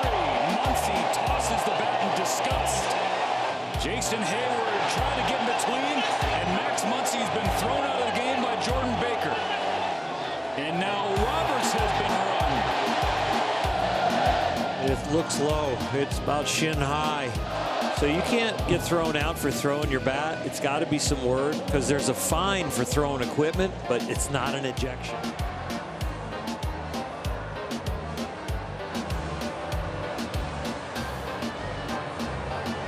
So Suarez will not be coming into this game. They're going to have to get somebody else up and heat it up. Well, that's disappointing.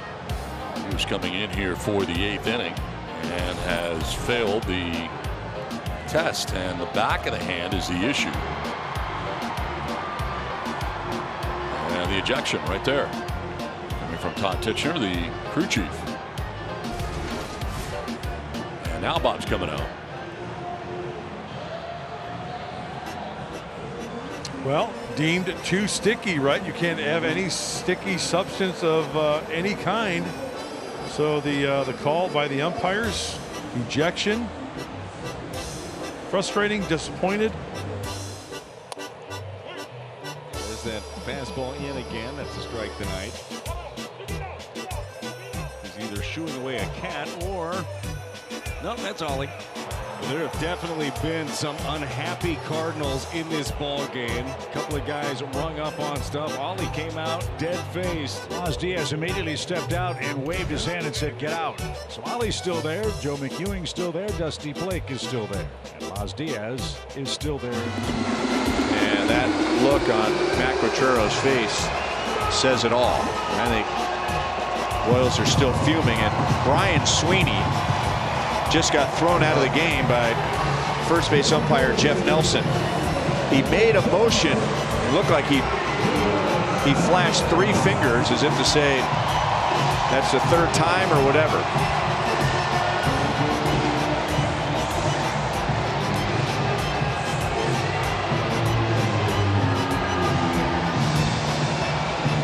Doesn't look good when an umpire is that defensive after a call like that. If you feel convicted that you made the right call, especially an umpire that's been around for a long time. Springer turning his head away convinced Jeff Nelson that he wasn't attempting to strike the ball. Bouncy ball up the middle, back in by Kim. Jump throw, gets him. Well, Noda going to take an early shower here. He's telling him to leave now. Iasonia, leave now. Ryan Noda. We've seen the zone move around all night. Ryan Noda give him a piece of his mind. A 4-game series from the Blue Jays in Toronto. The Blue Jays are hardly put away. Harper, frustrated, flings his bat and his helmet as he strikes out to end the inning. And that kind of woke up the crowd here at Busch Stadium. There was a call. Now Harper's been thrown out of the game. Home plate umpire Alex Tosi with a pretty quick hook for Harper, who flung his bat, flung his helmet, and now has a lot to say as he pushes Paco Figueroa out of the way. He did not like the dismount, especially with Bryce Harper. He saw that helmet throw and he was like, I had enough of that. This was at the end of the at-bat, but there was a call earlier in the at-bat that Harper didn't like as he throws his bat and his helmet in disgust. And then whatever he had to say there to Alex Tosi was the final bell for Harper. Oh, this one gets by Murphy. He can't find it. The Cubs score the tying run. Did Murphy think this was a foul ball? I think he did. Oh, yeah. My gosh. For sure. How do you miss that? What, even close? You think Smith told him, hey, I'm going to be honest, man. I'm not trying to be mean, but ball hit his bat. Yeah. We got it on replay. Well, it's not reviewable. No, exactly. I just warn you, too. If this one doesn't get overturned, Smith's night might be short. Be hard to blame him. Oh, man. Uh-oh. Oh, this is it. Well, he's staying relatively calm, at least for the time being. But just clearly a missed call, and it's costing Atlanta. Oh, he has been tossed. Get him, Smith. I hope this changes the rule maybe in a game. Like when you're going over all the scenarios, well, if there's a check swing at the plate and it may or may not be a foul ball, we're not going to review that one. Well, why? It's here. 3-2 pitch. Slow it in. Ball. Oh, they said he went around. He's going to be out of this game if he keeps this up. He is out of this game. Oh my goodness gracious. Oh my.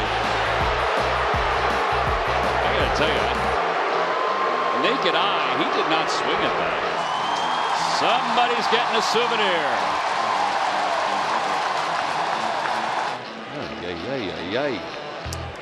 I mean, it wasn't even debatable. Stevenson has taken his place at first base because Joey Votto has been ejected from this game, apparently arguing balls and strikes once he went back to the iPad. Went out to get his money's worth, and unbelievably, and this is not knowing the situation as we look at one of the pitches here, in what could be his last game in a Reds uniform, could be his last game overall, was ejected from that. Here comes the man of the day to this point, Adolis Garcia. And he gets hit by the first pitch here and gets right in Maldonado's ear. The benches are clearing in the American League Championship Series. Everybody doing their very best to keep their cool, but Garcia's losing his. Right in Maldonado. Bullpens have emptied. More important than ever right now that everybody keeps their cool, understanding the bigger picture of this series and this season. Well, you can understand why he's so hot. That's a 90-something-mile-per-hour fastball up near the shoulder, and a lot of it might have to do with how long he walked after he hit that home run. But you can understand why he's heated. This is not the first time that these guys have been in the middle of it. This is the truck you're talking about. Look, this is the biggest home run of his life. It doesn't matter what he does. Right. He shouldn't have to wear 100. And then his next time up gets drilled. You go back to the regular season, he and Maldonado have exchanged words before. A couple of ejections in a game in July. And it had to do with guys getting thrown at back and forth and chirping. In-state rivals and things boiling over here in a critical Game 5. I think Abreu was trying to plead his case that that's not what he was intending to do. You knew the first pitch was going to be inside after that long home run. Well, the umpires are trying to figure out if the intent. Now, they can throw Abreu out of the game if they choose, if they think that the intent was definitely to hit him. And of course, they're going to deal with Garcia and his ability to maybe either go after Maldonado. But either way, you got first and second, nobody out in a tight game. I mean, you're down by 2 runs. You put a guy on just to prove a point. Well, your season on the line. But that's what he was trying to say there. Like that was not what I was trying to do. Trying to bury a fastball in, yes, and the ball just rides up. And I know the circumstances smell a little differently. And I think they just threw out Abreu. So the umpires not convinced that one just got away from Brian Abreu, who only hit 3 batters all regular season. And Dusty will end up going too. And he runs on Abreu. And Dusty has a case. I mean, this is a tough call for the umpires. I mean, you could, like you said, you know, no one's going. Why would you want to put a second runner on and at first and second nobody out? But the circumstances around the home run were just too close to each other, and the umpires were in a tough spot to make that call, and they had to make the call that they viewed the intent was on purpose. Now the question will be whether Garcia is allowed to stay in the game. Right, it's not good for anybody. Right, it's not good if he meant it. It's not good if he didn't. You might see warnings, but it is in the discretion of the umpires to be able to throw you out without a warning, and that's what they did. And they will be throwing Garcia out of the game as well. I didn't think they could do one and not the other. On the move. Could not hold up. Down on strikes. Called out by Mike Malinsky, the home plate umpire. And Derek Shelton is out. Being warned by Malinsky, and Derek Shelton has been ejected. Derek Shelton wanted him to appeal that. Well, I mean, that's why he's down there. That's why they have that available to them. Derek Shelton ejected. Giving it to Mike Malinsky. Jacob Young takes the 3-0 fastball on the edge. Well, somebody's gone. Alfonso Marquette said several times, no more, stop. And Franny, this isn't all about just that pitch. This goes back to the first inning. Yeah, this is more Mackenzie Gore and defending his guy and knowing that, hey, my guy's making his pitches too. How are we calling this? Miguel Cairo appears to be the one departing the Nats bench coach. O'Shea's going to get strike 3 called, so they're not happy. Bob Melvin, manager, started to come out, and he was ejected by the plate umpire. Boy, you could tell Verdugo is not happy with that outside corner. He got punched out on a pitch that he thought was way outside, and now Aaron Boone giving John Bacon a piece of his mind. And he gets thrown out. You can see that coming. And this is why, you know, I got to tell you, Emmanuel, he saw Verdugo was about to snap. And he does that. He is so good at that, and that's one of the reasons these players love Aaron Boone. And in there, and he took one too many. Now he's going to argue that with a home plate up rehack, and he is going to be tossed out. Yeah, you know, I understand his frustration there, but knowing where you are in this game, like I said, Connor's still in it, and he can go there, but now you've got to put a guy like Devers in at third, and we don't know what the situation is. Down to 1. It's a strike, too. No doubt. I know you're upset, but you just can't get thrown out. And he gets the first pitch here and gets right in Maldonado's ear. The benches are clearing in the American League Championship Series. More important than ever right now that everybody keeps their cool, understanding the bigger picture of this series and this season. Now, they can throw Abreu out of the game if they choose, if they think that the intent was definitely to hit him. And, of course, they're going to deal with Garcia and his ability to maybe either go after Maldonado. And I think they just threw out Abreu. So the umpire's not convinced that one just got away from Brian Abreu, who only hit 3 batters all regular season. And Dusty will end up going too. And he looks for Abreu. And Dusty has a case. I mean, this is a tough call for the umpires. You could, like you said, you know, no one's going. Why would you want to put a second runner on and at first and second nobody out? But the circumstances around the home run were just too close to each other, and the umpires were in a tough spot to make that call, and they had to make the call that they viewed the intent was on purpose. Right, it's not good for anybody. Right, it's not good if he meant it. It's not good if he didn't. Okay, and Dusty Baker hasn't left the bench, or has he? Well, they definitely made an ejection sign on him. There's no doubt that he was thrown out after he fired his cap. He's still yelling here at Marvin Hudson, and Hudson has finally made him get up to head back to the clubhouse. He hasn't left. He's gotten up out of his seat and is very reluctantly walking now toward the exit back to the clubhouse. And now Dusty does make his way back to his office. All this being said, tune in to Game 6. Ooh, baby. First out, it gives Rhys Hoskins, who's had a perfect afternoon thus far, a chance to hit for a 4th time. Behind his head, and here we go. Out to second goes Adames and Hoskins. Ramirez exchanging, and the umpire's saying we'll handle it. That's going to be a warning. It has to be. They just threw Ramirez out of the game. Oh, wow. And now Carlos Mendoza comes out to argue that. So after conferring, the umpires decided that Yohan Ramirez was throwing intentionally at Rhys Hoskins. And he has been ejected. Oh, here comes Cora. He is out of this game. He's been thrown out. He's been angry tonight at a couple of calls. And frankly, one of the best umpires in baseball behind home plate, but not necessarily having a great night. Right now, Alex Cora's doing his job. Fire up this club, get this offense going, but we're here. Back at Tropicana Field, and the Rays are -1 pitching coach. And all of that apparently occurred during the visit to the mound. And Adrian Johnson was not overly demonstrative, but take a look. Watch Kyle Snyder turn his attention to Adrian Johnson when he gets behind the scrum. Right there. Now he's talking to Adrian. Adrian says he top shelved him. Right there, that was it. 2-2 again. He did, and it's strike 3 called.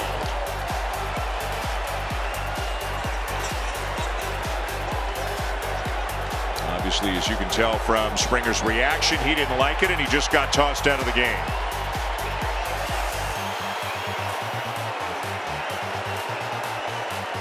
So now the Blue Jays have lost arguably their hottest hitter, and now John Schneider's been tossed out of the game. George clearly didn't like the call. He stood there. Who knows what was said walking out, but it seemed like an awfully quick hook. But he's a guy that's going to manipulate you with that off speed. Luke Maley, I don't think he was ready for that.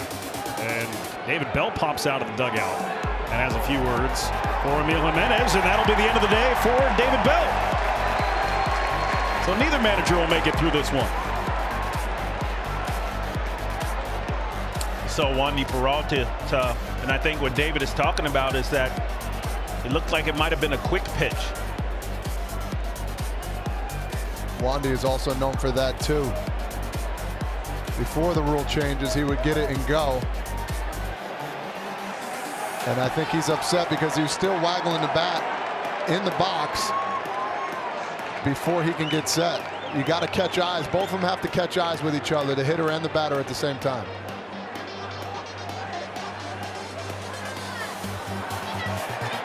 And David Bell is getting his money's worth. Third time he's been ejected this season. Second time in this series. And I think this also stems from the other day with Clark Schmidt with the sticky stuff on his opposite hand. He is getting his money's worth. He's letting them know. He started out relatively calm, and then it progressed.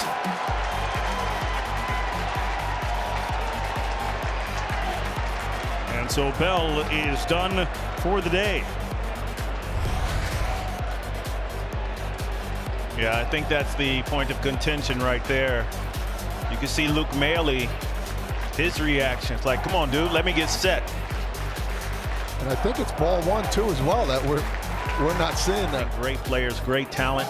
Runner goes, fisted, ground ball off the glove of Lindor as Meyer slid in. See, Lindor tries to hold the bag.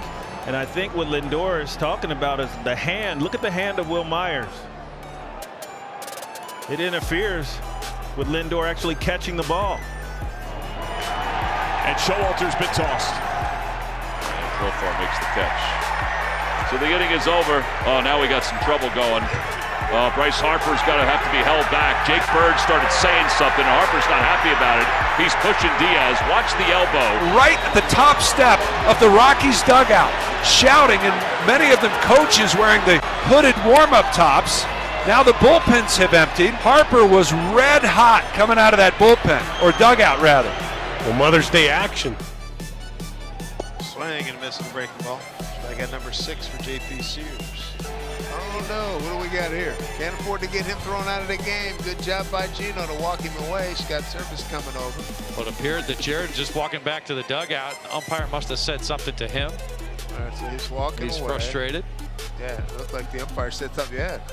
Oh, jeez. So I think he must have got tossed right away, and that's why Jared was so You know upset. how it is when you're struggling to find momentum. You're almost waiting for that bad thing to happen. Swing and a miss, and Contreras shatters his bat. It splits lengthwise, and the big crowd in Seattle didn't like that. Little frustration boiling over there for Contreras. And somebody got tossed, and Wilson's going to get his money's worth. A few parting shots as the designated hitter is ejected. Between innings, Oliver Marmol and Will Little were having a not so pleasant conversation about the strike zone in the third inning, and Marmol has just been excused. The conversation went on for a little bit too, and I basically think the whole thing here is, that's great, you gave us a pitch at the end, but you cost us a run with the bases loaded, and I think that's kind of the gist of this conversation right now. Well, he got his money's worth, and Lance Barksdale comes in, breaks that up. Fourth career ejection for Marmol, his first this year. Aaron Boone clearly not happy, and I don't blame him. Well, they're going to overturn this catch, and then the run will score, and the inning will continue. And he just got thrown Chisholm out. Jr. stands in.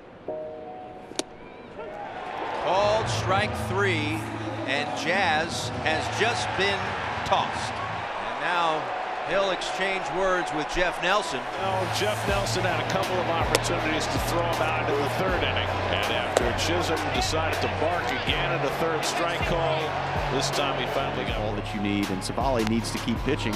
He's going to be a free agent at the end of this year. And it looks like Venable's gone. Will Venable is hot early on. He is giving it to Marvin Hudson. Hudson has blown numerous calls already to start this game, and Will Venable is sticking up for his pitcher. Well, happy Father's Day to you. I think that was what was said. Check swing, did he go? He did.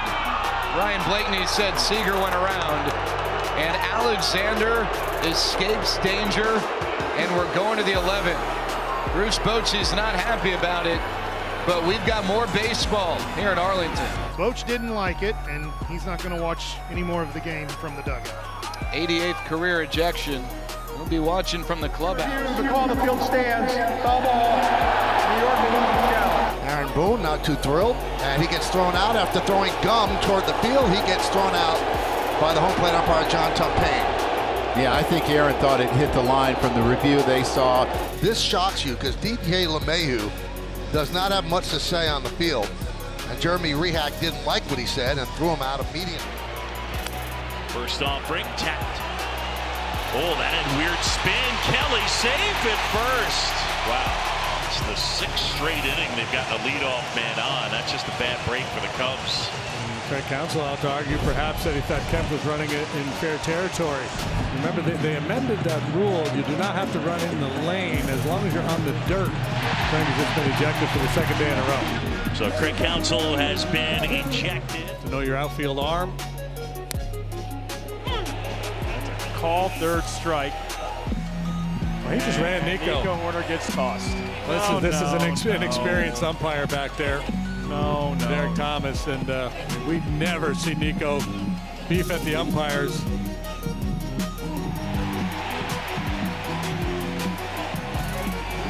No, Craig is going to get his money's worth here. I think Craig just said you're better than that. You missed the call. Jason Dominguez here. 1 ball, 1 strike. And home plate umpire Bruce Streckman is having a word or two with Aaron Boone.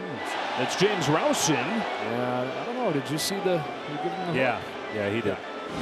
He's a lefty. He threw him out lefty. Yeah, he did. Low. Oh, and they called that strike 3. It was low, and Jordan Baker missed it, and Ryan Jeffers has been thrown out. Rocco Baldelli out for a conversation, but that was low. Brutal. And Jeffers ejected. That's rare for the Twins catcher. Rightfully so. That ball's never in the strike zone. And the zone has been tight low all night. Pitches in the zone have been called low. And that ball, not a strike. It's a good at-bat by Ryan Jeffers, taken away. Peter and come up with a hit. He is 1 for 4 against him. Boy, he doesn't like that call right there. First pitch changeup that looked to be down below the zone. And Taylor's telling him, he said, Nick, that ball is down. That ball is down. And now, after not liking that first call, and boy, he is hot. Oh, yeah. Or did he get thrown out, too? I think he got thrown out. He's out now for sure. Yeah. Because he said, he turned to him and said that ball was down. And did he get assessed another strike or because he had called time? He had called time.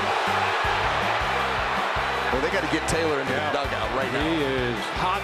Well, I can't remember the last time. Well, saw somebody that mad. It's a changeup down and away. It's called a strike, and he's upset. Okay, strike. He's like, oh man, are you kidding me? And he turned around and said to him, he goes, Nick, that right there, he said, right here, that's not a strike. And then Nick must have thrown him out. Wow. If he threw him out earlier, he was not very demonstrative about it. But then the exchange. Well, this is where Taylor loses his mind. And so of course. Whatever happened, that was, we'll have to get to the bottom of it, but he went from 0 to 6 to the order. Xavier Edwards. Let's see if Edwards can maybe drop one down that 3rd base line. Shows Button, pushes it back towards the mound. Littell is on it, and he throws it to first, and it gets down the right field line. No throw to the plate. That'll plate a run. Aranda's on his rear end at first, and Xavier Edwards walking back to the bag. And I think they may have called interference on Xavier Edwards. And the run's not going to score. What happened here, Nelly? Well, I don't know unless he ran in the grass to try to alter the throw. Now we did see that one time at home when Edwards tried to score. He was about 3 feet in that grass. Now the first base umpire is Ben May over there. This is a judgment call. This is not reviewable. So Clayton McCullough and the Marlins cannot review this play. This is a judgment call by the umpire, the first base umpire. He's calling interference. Let's see. This is a great bunt, and Littell takes his time getting off the mound, and a really poor throw. And I don't know where the interference came from. I really do not see it. Yeah. That's terrible. I don't see it. He was right on that line. I don't see it whatsoever. It was a very poor throw. I'll tell you what. If I was Clayton McCullough, I might be back in my office early this afternoon. That would infuriate me what just happened. Yeah, that was a very poor call because he was right on the line. And that throw took the first baseman Aranda into the runner, into Edwards. So there's no way that could be interference. Now the Marlins dugout's barking, but Clayton McCullough is telling the home plate umpire and the crew chief, Chad Fairchild, that we're all good. Now Fairchild continues to stare at the third base dugout. He just needs to ignore that. Everybody's getting a little testy on a Friday afternoon. I'm just a little surprised we didn't see more from that Marlins dugout there. That's an awful call, Nelly. It's a poor call, and they extended that line. If you remember this year, that running lane for the runner coming in. Now somebody just got ejected. And I think Clayton McCullough is headed back to his office early for the first time this season. Get your money's worth.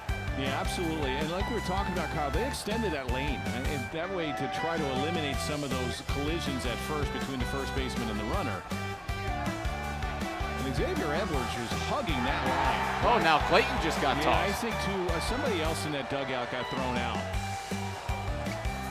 And it's almost, you look at all these plays that aren't reviewable. Everything is so reviewable nowadays, and you just wonder why an interference call, which it has a big impact in the game. Why those calls aren't reviewable? I mean, that could have easily gone back to New York, and it would have been reversed, I'm sure. And the Marlins would have tied this game up. Can I tell you something else? Chad Fairchild was begging to throw somebody out of this game because he wouldn't stop looking over to the third base line. Now watch Edwards. He didn't go on the grass. He is hugging that line the whole time. And, that throw took Aranda into Edwards. I don't agree with that call at all. You see, he's hugging that line the whole time. We have an argument. Carlos Correa is screaming at Austin Jones. Rocco Baldelli is fired up, and he gets ejected. He threw out Correa? He did. Carlos Correa was ejected from the on-deck circle. That was a borderline pitch. Austin Jones calls time on behalf of the batter, and then Correa has a word with Jones, who immediately throws him out. What are you doing, says Rocco Baldelli, with a couple words in between. Runner goes. They've got him. Tell you what, he was hustling up to the second base bag. Durbin, I think, felt like he got his hand in there on the swim move. And I think they just called a balk. Oh, did they really? It was the third base umpire called a balk, I believe. Yeah, Luzardo's not happy about it. They're saying that his foot crossed his leg, which means he has to then go to the plate instead of dropping down and going to first. Now, the first base umpire has a much better look at that than the third base umpire. And how he calls it is the reason why right now that Rob Thompson's really angry. Oh, see, I think the third base umpire thought that he crossed his leg. Well, that's exactly what Rob Thompson's asking. Yeah. Why in the world is this guy making the call and not the first base umpire? And Rob's thrown out. He has every right to be angry about this situation because that's not the third base umpire's call. High probability this is going to be a fastball. You certainly don't want to sell out completely. Oh, no. That was ball four. That could decide the game. And Donnie Kelly is going to give it to Edwin Jimenez. And that's when Donnie Kelly got ejected for a third time in his first month managing the Pirates. Bottom of the zone, strike three.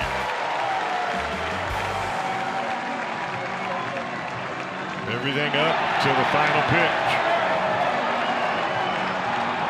And McLean is not happy. Terry Francona trying to back up his player, now coming out of the dugout. But the low strike has been so hard all game. Hunter Green got burned on it. And it looks like he's tossed somebody.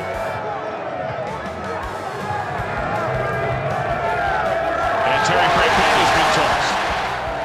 Is that Nick Martinez? It looked like that had come off the rail. Well, the bottom of the strike zone has been non-existent here tonight. Is that a strike? Most days, yes. Yeah. But most of the game, it hadn't been. It has not been. What's a strike in the first should be a strike in the ninth, and everything in between. Man, close. Called a ball. You saw Bailey, and now the Giants are barking. That's it. That's it. You know what? Done. Oh, here we go. Bob Melvin just got kicked out of the game. This is exactly what he needs to let him know. You know, you're going to call him on us. You got to call him both ways. You can't just be ringing our guys up and sticking up for the guys. It matters. And Bob is feeling it. You can tell this is real. This is no act. This is coming from the heart. Ooh, let him know. That last half inning just ended with a pitch well below the zone. Young called out on strikes. That was just so frustrating for the team that has struggled here. And then Will Little, hearing it from the Rangers bench, ejected somebody. Let's see who that was. That said, Will Little today, for the most part, we really haven't noticed him, right? I mean, it's not like he's had a lot of controversial calls back there. By and large, been pretty good. Just a couple of really obvious misses here. Arms with Marsh and Castellanos in center and right. Saw Marsh's arm on full display last night.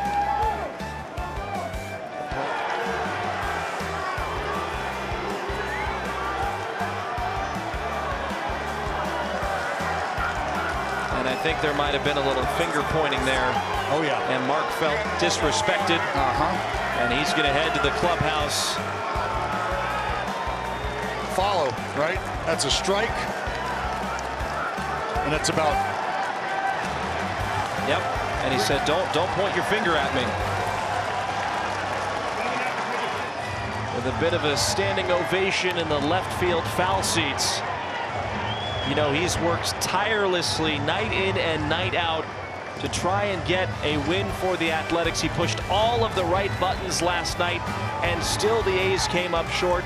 Tensions were boiling, emotions were high, and this was the moment where he got the 0-2. Swing and a miss, struck him out. Andujar's just been ejected. And he is gone from this game, and the A's are gone in the 8th for the second start in a row. A's do not score. We'll go to the 8th. It's 3-3.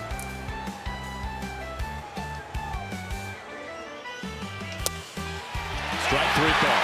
Calrani's single is stranded. We go to the bottom of the 9th inning. Just moments ago, Dan Wilson coming out, talking with Laz Diaz after the strikeout to Randy Arozarena, and something that has never happened in the baseball career of Dan Wilson as a player or in his short early career as a manager. Dan Wilson has been ejected from this game.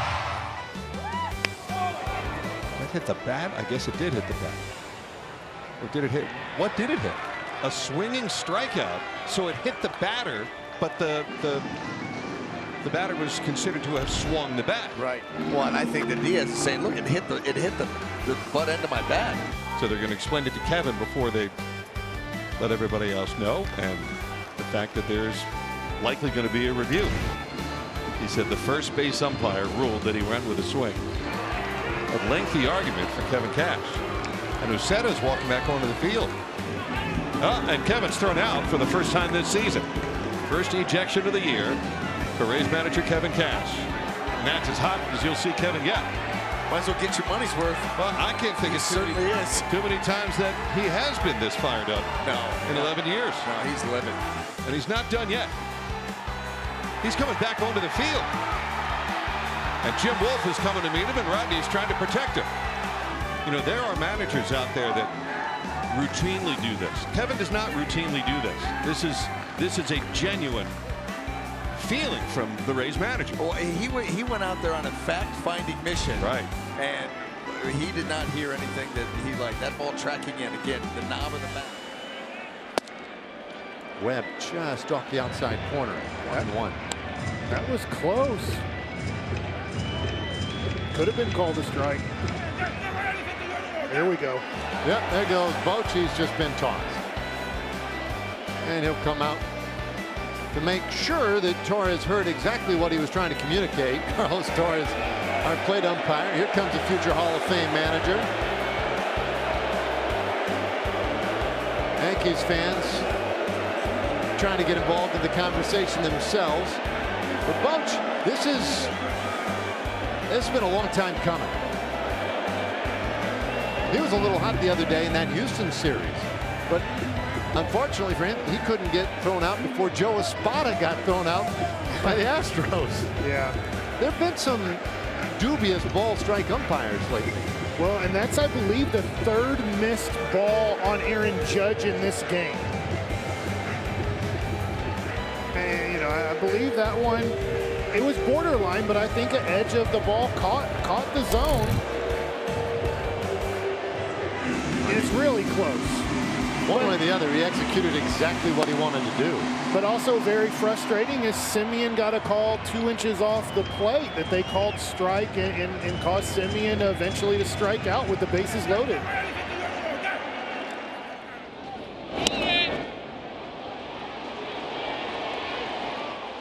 Lindor with the theft gets into scoring position.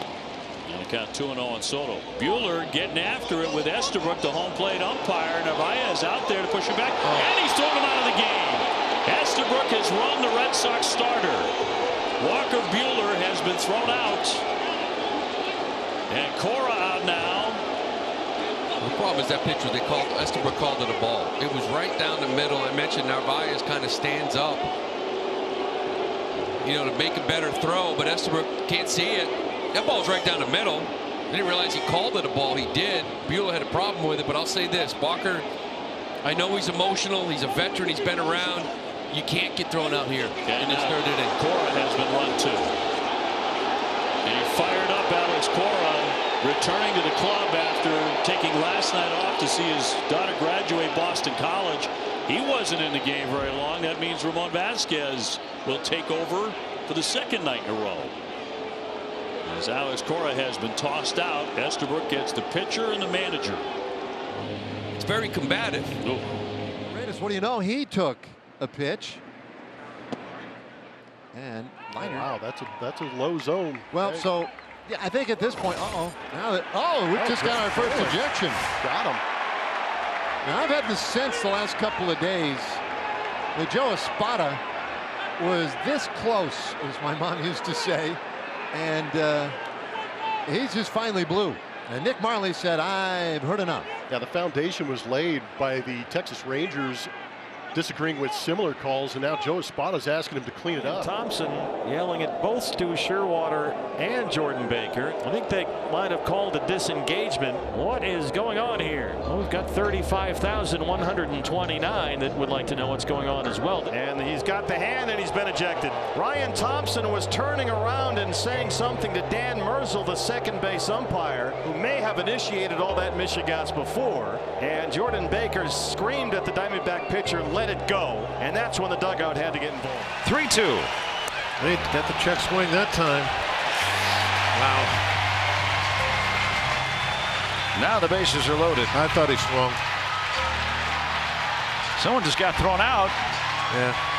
Well, Donnie Kelly, John Lipka says, "You're out of this game," and that's the second time already that he's been ejected. I could read lips. He said, "You go back to the clubhouse, kind sir." And that's what I'll have to do now. I don't like that. Rounded fair to third. Gino with a long throw, and Caven able to keep it in front. And Koss stumbled across the bag. He's injured and tagged out. That will end the inning, but Koss is really shaken up down there. He could not get back to the second base bag. And we have a collision around the bag. Yeah, Lawler was standing there, and Koss, I guess, didn't see him. Fielders are prohibited from impeding or hindering a runner's path to the base while not in possession of the ball or in the act of fielding the ball. That's the definition of type 1 obstruction. Now Lawler's going over to cover the bag. He's got his back to Koss, and Koss just had nowhere to go. Yeah. I hate to say it, but I think that's a bad on Jordan Lawler right there. Got to get out of the way. You have to realize what happens on the play. He went to the bag anticipating a force play there from Gino, but Gino instead went across the diamond, and as soon as you see that throw, you've got to get out of the way. This is a subjective judgment call by the umpires. It is not subject to review. Well, and the second base umpire today is Edwin Jimenez, who has done the D-backs no favors in this series. And yeah, I think they're gonna keep this inning going here. Torey Lovullo's coming out to talk to Mark Ripperger, the crew chief at the first base umpire. And I mean, that sure looked like the very definition of obstruction. It cost them not only an out, but an out to end the inning. And the Giants trying to get the potential tying runs on base. And he's getting an explanation now from Ripperger, who will tell Torey what the 4 umpires decided. But Diamondbacks are coming back out from the dugout, back onto the field. Boy, this is a tough one. That's going to put 2 runners on base for Wilmer Flores.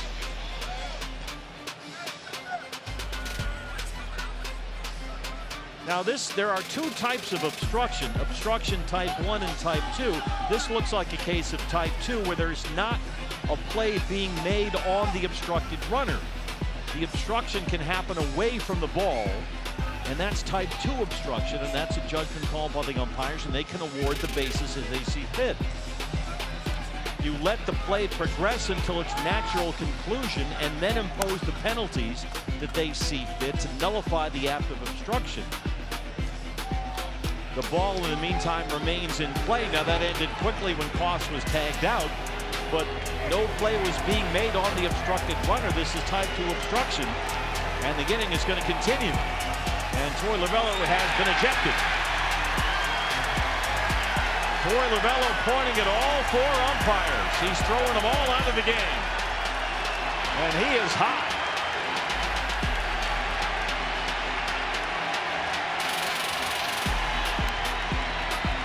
Mark Ripperger is pleading his case. Torey, what do you want us to do? That's obstruction. But Torey's making a counterpoint. Now he's been thrown out of the game.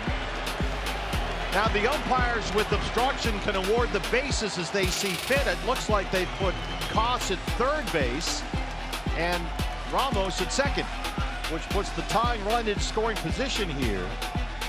And the batter is going to be the RBI man, Wilmer Flores.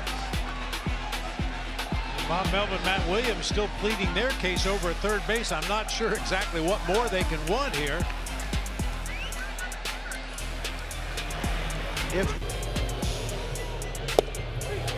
Gets the call. Low fastball against Dominguez. There's strike 3. Wagner behind the plate has been really inconsistent. And Aaron Boone's been ejected.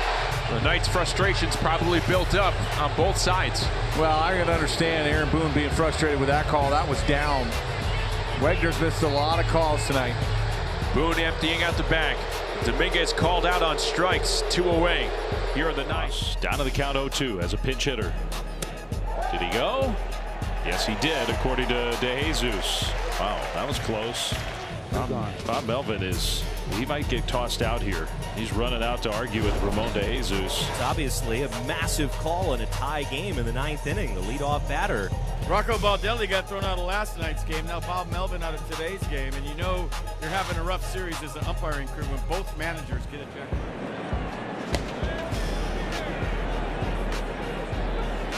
Ball's inside! It's inside! Ricky, stop! Brendan Miller catching it from the Brewers dugout, and now he ejects Ricky Weeks. Ricky Weeks has seen enough. Now this is all about the strike zone. We were talking about it most of the day. Very tight at times, liberal at other times. Weeks ejected. And now time as Woods Richardson was beginning his motion.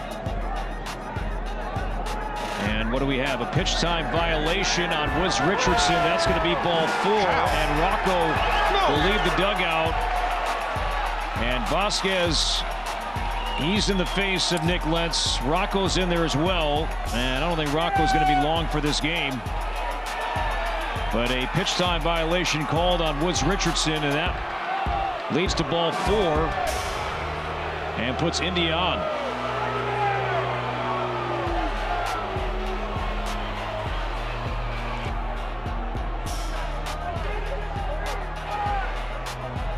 Reading Rocco's lips there for a moment, he said he didn't do that. Now what Lentz said.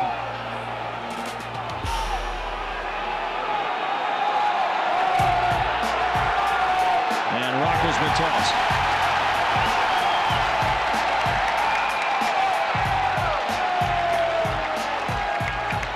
Yes, he did, is what Rocco was saying.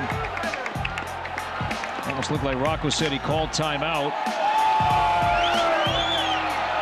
Look how the second base umpire, Vic Carapazza, just starts to creep up. He's the crew chief. Yeah, Carapazza, he's the crew chief. And Rocco's been ejected. And I'll say it again. You know, Vic Carapazza, he's the crew chief. He has a microphone. I get it that a pitch time violation was called.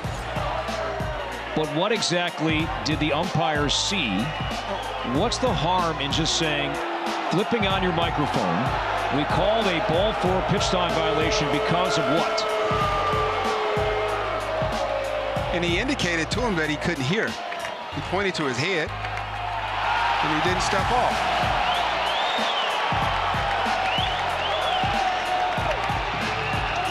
So Rocco's been ejected here in the 6th inning. Strike. I think they're booing the sell job. Yeah. And that ball was almost in the middle of the plate. Oh, and the strike call on the outside part of the plate. And Morrell not happy. I don't think Rob Drake is either. Yep, a full count. And Morrell is out on strikes, and he has been ejected from the game. Morrell ejected after the strikeout. Second in the league in average sprint speed. And wow, that was called strike 3. O'Hearn will get a steal. Brandon Hyde's out. I am shocked at that one. That pitch looked like it was way below the zone, and John Bacon's telling Brandon Hyde, go back to your dugout. And I don't know, Brandon Hyde might have gotten thrown out already, and I don't blame him for taking the heat for Westy, because you can't let Westy get thrown out of the game. But as a manager, I love to see this. He is sticking up for his guys, and Westy got hosed twice. Strike 3. That one looked outside. Maybe it's a makeup call, and Chisholm's down on strikes. There's no such thing about that. You missed the call, you don't make up for it, and there he goes. Well, you can't argue balls and strikes, and he was teetering on that edge, and Boone was trying to break it up, but Bacon had enough. Now, he might get fined, too, because he just tossed the helmet lightly, but he tossed the helmet toward home plate. I don't know if they're going to push him. We'll see. Driven deep to left field. Fair ball, it's gone. It is a foul ball, just foul. A bullet down the line.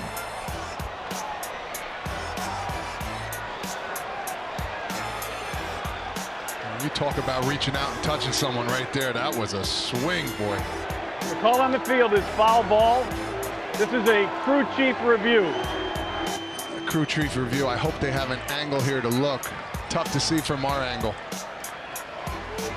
Well, as we watch this swing. Man, that ball was hit really far. And you think about it in a Major League stadium. You know, the foul pole, let's see here. Oh, my. Wow. From that angle.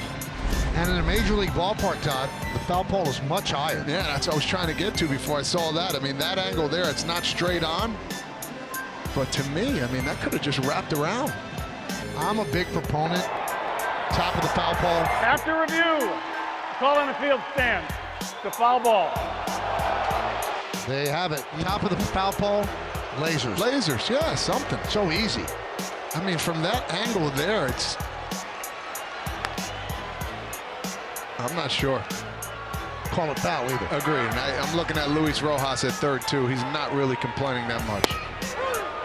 Strike 3. So from what would have been a long home run, he strikes out looking. Does not like that call. And he tells Adam Beck quickly out of the dugout. And Aaron Boone just got thrown out because he got out of the dugout in a hurry to protect Judge. And he's been complaining the entire game about Beck's strike zone. Yeah, I think he's still mad about the home run call, too. That was foul. Yeah, that's who he's going to argue with now, Scott Barry. Yeah, there's been some calls, too, today that have been very suspect, too, on the strike zone. This is going to be a good one here. Let's see where this pitch. Right there. Pain. I think it's more frustration knowing. I mean, look where this ball is. It's already past the foul pole and lands foul. Oh, man. That's a missed call. Afternoon that started so well for Kevin Gausman ends much earlier than he would have liked, and as you can see, with a lot of frustration. He had some words for the home plate umpire, Chris Conroy, on his way down to the Blue Jays' third base dugout. The first 2 innings, he sailed through them, really, and then the third inning, his command was not as good, obviously, as it was in the first 2, and he took issue with a number of pitch calls. So Gausman is out after 2 2/3. And for CJ, he's, already struck out twice. This is your warning. Anything else, you're going. Okay, well, we can throw you out too. Oh, there we go. Somebody just got run from the Nationals dugout. Looks like Chris Johnson. That was terrible. Is maybe a FCC safe version of what CJ just said. Yeah, someone got defensive for being bad. It's okay, Lance. 2 leading it off against Max Fried. And that changeup paints the outside corner with the knees.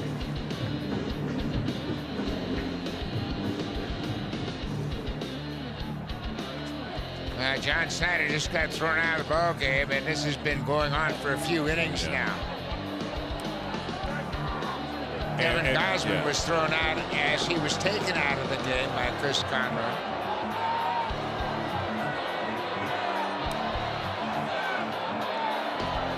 Yeah, you're right. Most of this has to do with Gausman. Yeah. Frustrating day for Gausman and John Schneider.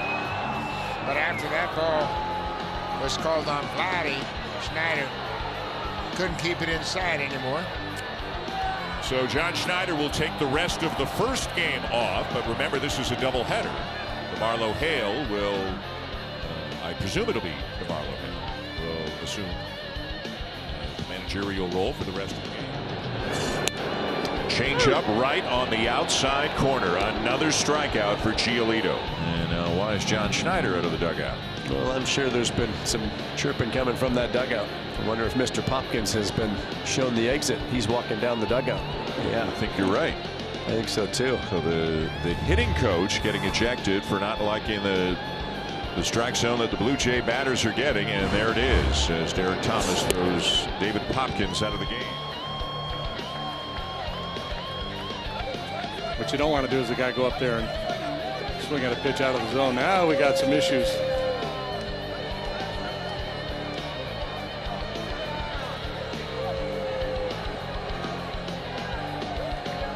Kelly not happy with the Lance Barrett strike zone here this afternoon. Looks like DK's been run. Assuming it was on the first strike call to Lopez. Strike call. That's a good pitch. And hearing it from the dugout is Adrian Johnson. Mike Schultz has been barking at him quite a bit tonight. Fernando strikes out. 2 down in the inning, and Fernando's going to say some stuff and get tossed. Adrian Johnson sends him out. Mike Schultz not far behind him as he's coming out. And now Mike Schultz going to throw his stuff, and he is really going to let him have it. Oh, I'm not a lip reader, but classic example of Mike Schultz. We know what he's all about, sticking up for his players. So Fernando gets ejected. Mike Schultz was ejected.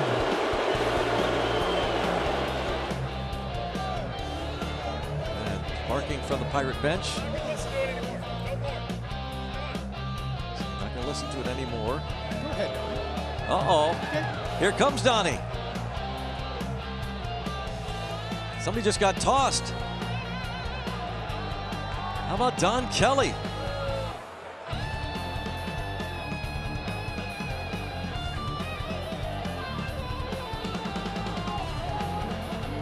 Well, we're going to search the record books. The last time a manager got tossed in his second big league game, and he's going to let Clint Vondrack have it. I think it's possible that somebody else got tossed initially. Maybe it might have been Rebello. We'll have to find out, but there's no way you wouldn't think that Kelly's not tossed, and the fans love it. I love it, Greg. 3-2. Struck him out looking, and Reynolds didn't think so. Leadoff double, Canario stranded. Still 2-1 Atlanta. 2-1, and there goes Brian Reynolds. He got tossed by the home plate umpire Clint Vondrack. As Vondrack, he was arguing with Vondrack, but then he is barking at the crew chief, Dan Bellino, and he gives him the ejection, and Mike Rebello goes over to find out what's going on. So the crew chief had enough. A couple close calls for strike threes on Brian Reynolds today, and 2 line drive outs. He's obviously frustrated.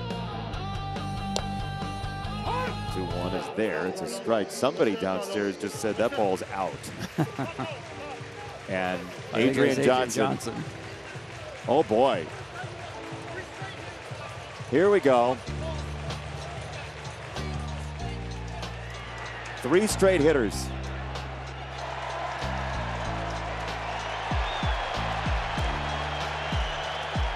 That is now the second most famous hat toss in this city to Mary Tyler Moore. Down goes. Pitch called a strike. Throw down. He is out. Reds are going to challenge. But I think the question. He just threw Colin Cowgill out of the ballgame. Francona might get run here too.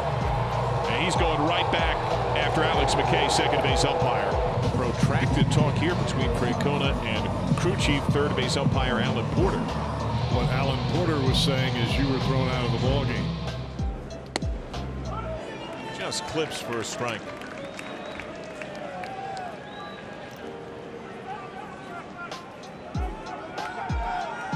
More barking from the Cardinal dugout.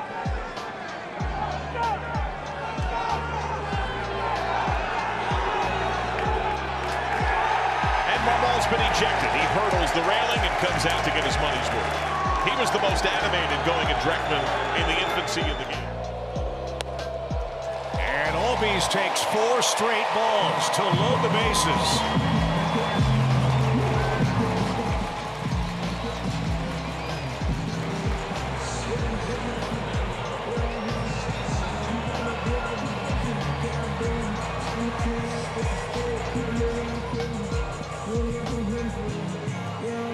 Ollie just got thrown out of the game by Mark Carlson, arguing balls and strikes. You could read his lips. He thought ball 4 was strike 1. Maton departs, allowing the tying run. The bases remain loaded, and Oliver Marmol continues to chirp with Mark Carlson as Atlanta has him loaded with 1 out in a tie game in the bottom of the 8th inning at Truist Park. Did he offer? No, says Laz Diaz. Wow. And the Boo Birds are out for Laz Diaz. Laz has heard enough. Well, this was Torey Lovullo during the pitching change. Cap to cap, bill to bill, and nose to nose with the crew chief, Laz Diaz. And this is as animated as we've seen the skipper in a long time. Guessing that this was about the non-strike 3 call on the Tyler O'Neill check swing. Torey was going to get every moment anyway.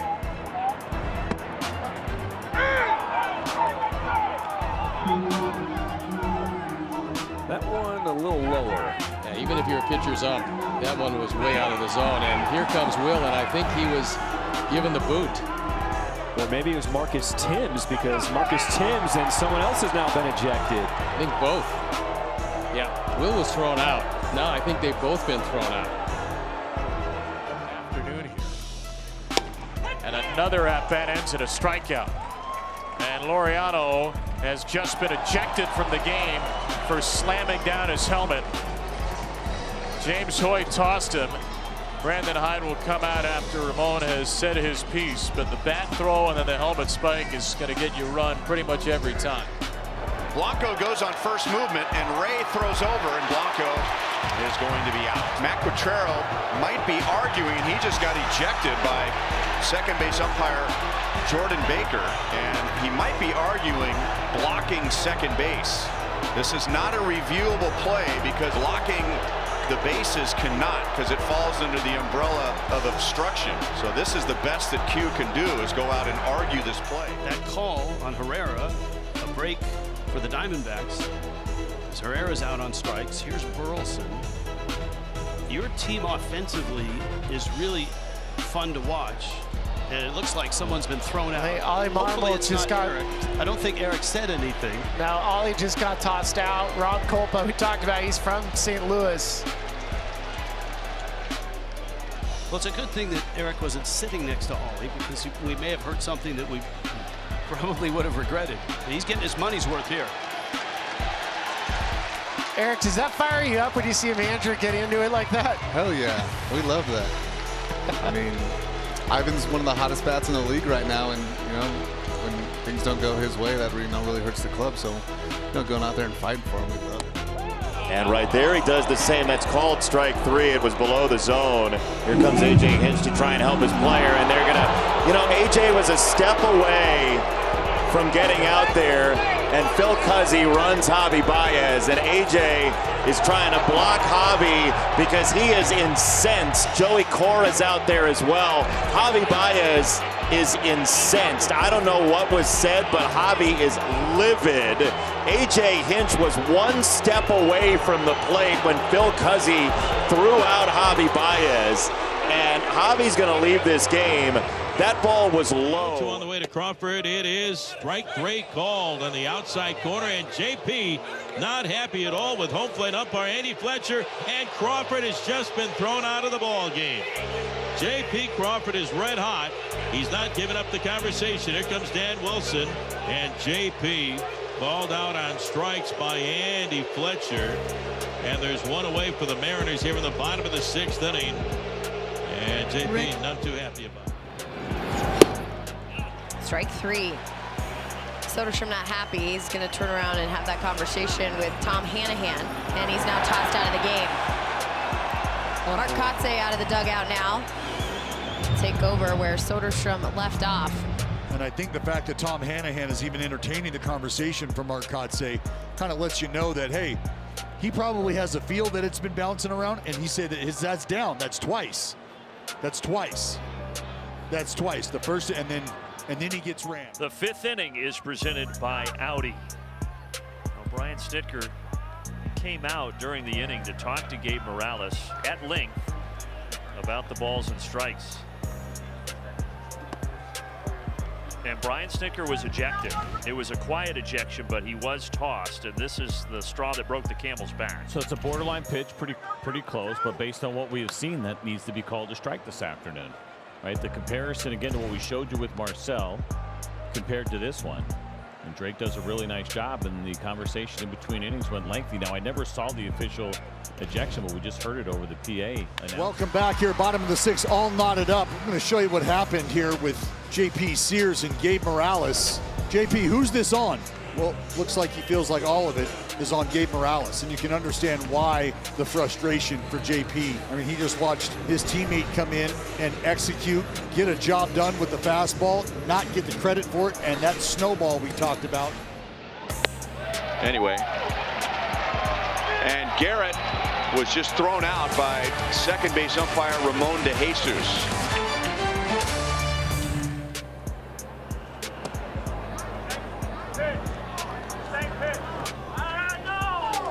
Somebody just got thrown out, and it's Aaron Boone. And Rizzo is also coming out, so he's arguing over one of the calls. So either Rizzo or Boone got thrown out.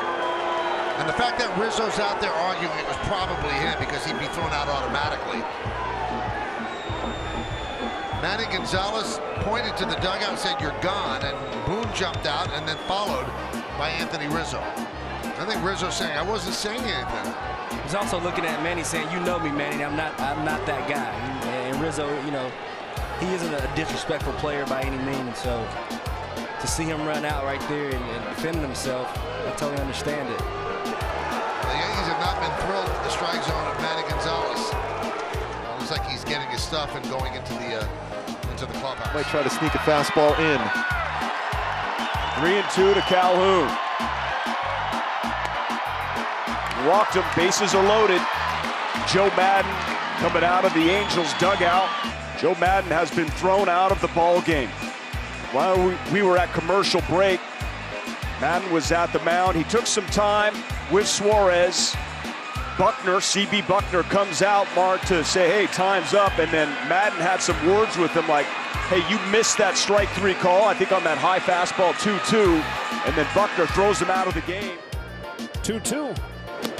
Did he go? No swing, full count. Well, this will be interesting from the low third base angle. Dave Roberts, oh my. Larry Vanover, who had a rough night behind the plate last night. Dave Roberts convinced that he just blew another.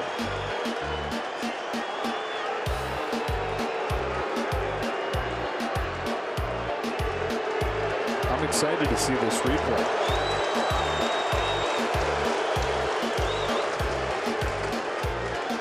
Oh yeah, that's a swing. And that's an ejection. That's why Dave went out and got his money's worth. So instead of 1 away, a full count.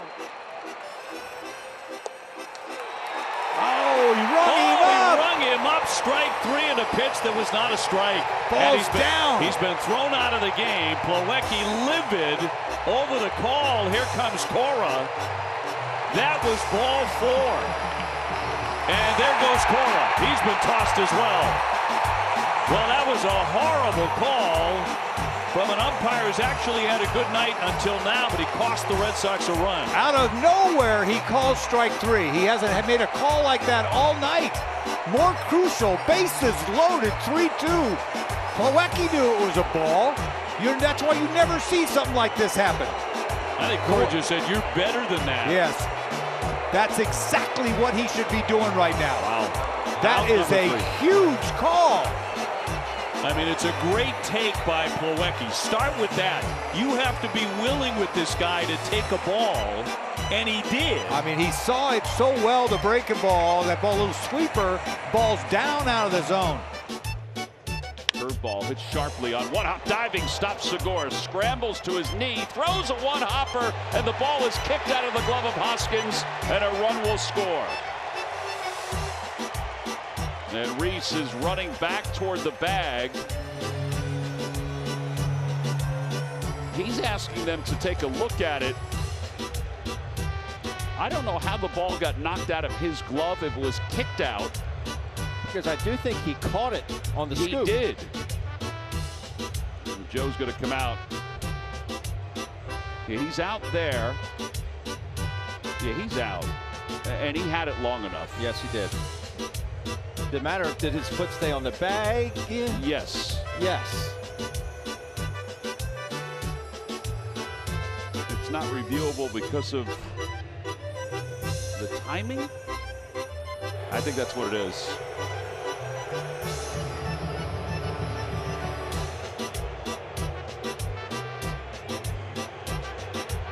Yeah, that's what it is. When he said it's not reviewable. Because it is reviewable on a play like that. Now Joe's been thrown out of the ball game. It's a legitimate beef. It's definitely legitimate beef.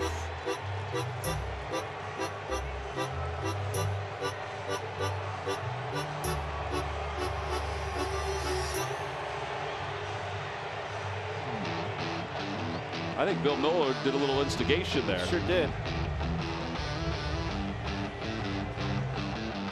It's a challenge. Wow. All right. Yeah, Bo gets buzzed. And now the Blue Jay dugout is angry again. John Schneider's yelling. Charlie Montoyo's yelling. Lance Barrett just threw somebody else out. Charlie's gone. Better get another your money's worth right here explanation.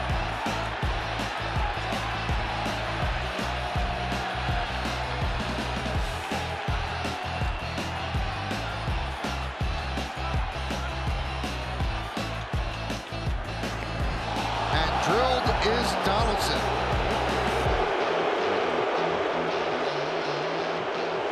And he's getting escorted down the first baseline with Barrett.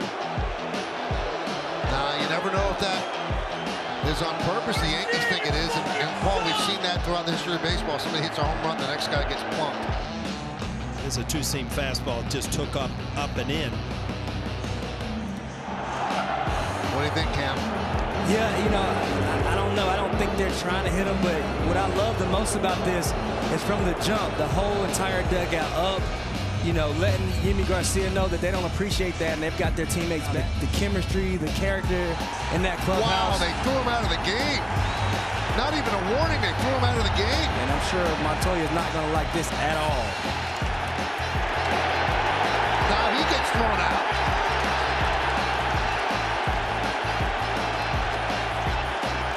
It looks like a few people have been tossed out of this game very, very quickly.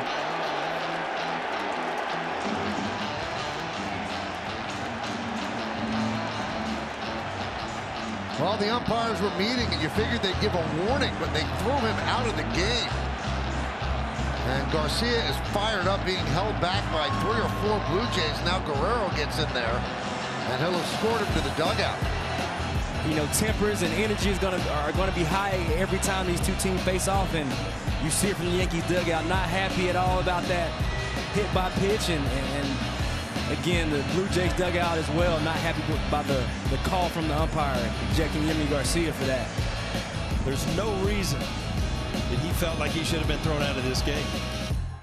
2-2 on its way. Strike 3 call.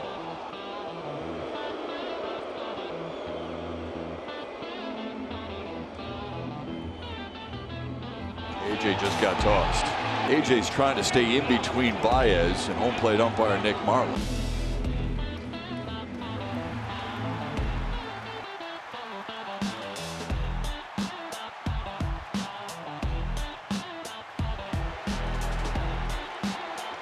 Well, it's just a manager sticking up for his players for sure. AJ has to get in there. There's unfortunately been a couple times where Tigers feel like they had strikes that weren't called for our pitchers, and a couple close pitches there. I'm not sure that was a ball, but frustration is what's coming out here. And that one just clips the outside corner. 2-2. 2 balls, 2 strikes, 2 outs here in the 8th inning. Nobody on. Crowd of 29,057. Getting loud, and here comes Aaron Boone. He didn't like that call. Well, he must have been thrown out already because they would not allow him to be barking that much. Boone is getting his money's worth. And Ron Culpa came over to break it up. That is a fired up Aaron Boone. 2-2. This one to right. Smith is out there and makes the catch. 4 fly balls in the inning. 1 leaves the yard. That was John Purdy, and it's 1-0.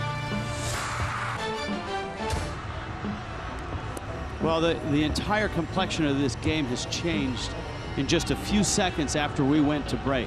Madison Bumgarner, you see Torey Lovullo right now, who was tossed last night, is between the home plate umpire, a young guy in Ryan Willis, and the crew chief, Adrian Gonzalez. Bumgarner coming off the mound, gesturing, and he was thrown out of the game. Watch this.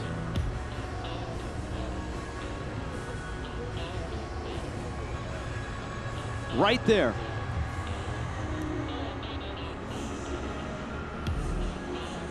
And so that was not the home plate umpire that tossed him out. That's the first base umpire, right? Dan Bellino? Yeah, and I think he threw him out. The first base umpire is the one who threw him out. The home plate umpire, Bumgarner, had a couple words with him after to end the inning, but you know, obviously when they were checking his hands, he must have exchanged a couple words there. So this was essentially an ejection when his hand was checked. He was obviously steamed at the home plate umpire, and then the search of his hand. Now look, if we could go back and watch the search of the hand again. I'm not sure it was the hand part of it. Right, I think it was what he said, but I've seen the hand check, and it takes maybe 2 seconds. Right. Well, here you see Bellino not even looking down at his hands. You know, most umpires come out, they check your hands. You see him right there, he's just waiting. He keeps waiting, looking for Bumgarner to look up. And then when they make that eye contact. And Bumgarner is not making eye contact. No. He's still. And when Bumgarner says, you're still on my hand and you're staring at me, so now I got to say something. 29 innings without a home run to begin the year before Pete took him the other way. And Dom did not think that was a strike. Wait, did he call that a strike? I thought he called that a ball. No, called it strike 3. Wow. I don't blame Dom. He's having a tough time back there. That ball wasn't even really very close. Meanwhile, Max Scherzer doing some barking at the home plate umpire. Sure, he doesn't have to pitch in this series. He can bark only once. I don't think he cares. He's intense, protecting his teammates. We just found out that Max Scherzer was ejected. That's why he was as angry as he was and stalked off the way he did. So trying to protect his teammates. Jeremy Riggs a little bit in question, and Scherzer got angry, got ejected. Right now, Jeff Bannister's running the ball club, and the mood in the Diamondbacks dugout is a little salty right now after that call, the Chisholm drive, which was signaled foul and then reversed to fair. Out here's Bob Melvin, and he's fired up. Oh yeah, he is.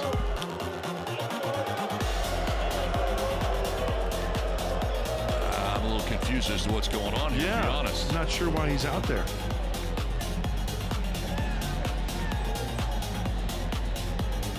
Talking to Mark Wegner, the third base umpire and crew chief.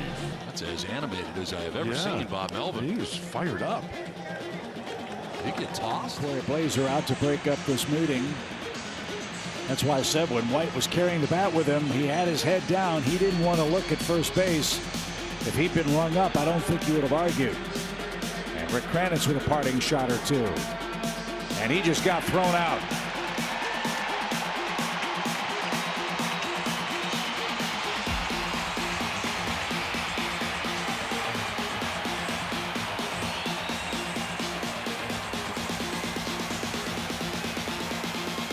You can't argue balls and strikes. That's grounds for automatic ejection. And you could read Cranny's lips. He said he did not argue that.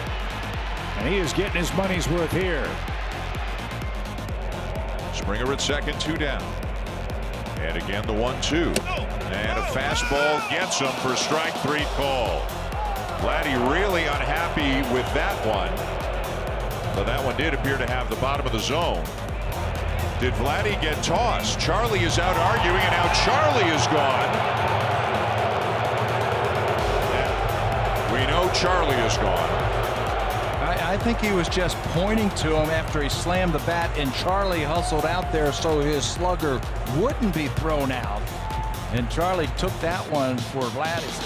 Right now, in that situation, should Glaber have relayed that back to LeMahieu covering third? Oh, for sure. Oh, for sure. When you get in a rundown with the guy of that caliber of speed, you can't assume that you can just run him down. You get him running hard, one direction, and you get rid of the ball.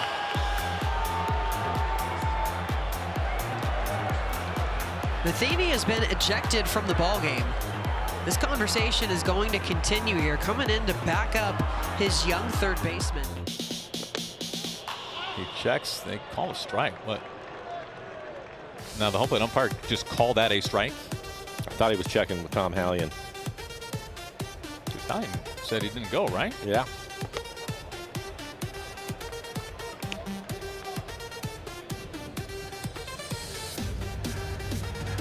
Julio asking what the count is? 3-2. I think so, yeah. He's a bit confused also about it. I don't blame him. Yeah, it shouldn't be 3-2. He called it a strike. It was 2-1. Yes. He called it a strike. Hallion was giving him help because he thought he was asking for help. That made it when he really called it a strike. And that's what Scott's arguing with. You asked for help, and Tom Hallion said no, it was not a swing, thinking it was 3-1, which means he would have walked on this next pitch. But instead, the home plate umpire called it a strike. Yes. And made it 2-2, and now 3-2 is the count, and that's why everybody was confused by it all. He called it a strike on the pitch location. Yes. Or he said he swung.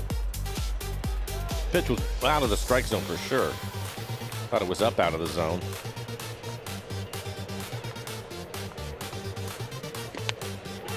Oh, wow. It's We've time. seen that before. It's time to pick on someone else. It's time. And Scott's letting them hear it. Yeah. Now, is this a couple of factors here between the location and of that last pitch plus what happened before? Well, for one, Scott can see that those other two pitches were up out of the zone, right? You can't always tell if it's on the corner or not, but you can tell that that pitch is high. The other thing is this is something that I could see coming also because of what's been happening to Julio. I thought the first time that he would get thrown out of the game would be because of one of Julio's at-bats, and right now I think he's had enough. And then you throw the confusion on the check swing, and Hallian calling it a no swing, but the home plate umpire calling it a strike, and you can see Scott still confused by it all. You can see Scott putting his arms out saying, this is what you said, Tom. Exactly.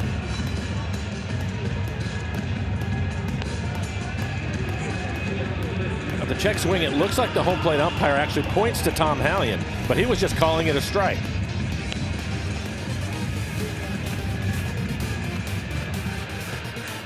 You're right. So Pinto calls for the appeal, and the home plate umpire calls it a strike. He already called it a strike.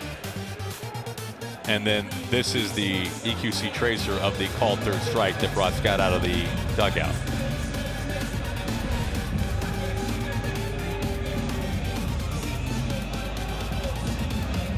You're right, Mike. It was a matter of time before Scott lost it a little bit, and I'd say he's doing a pretty good job of composing himself here, all things considered.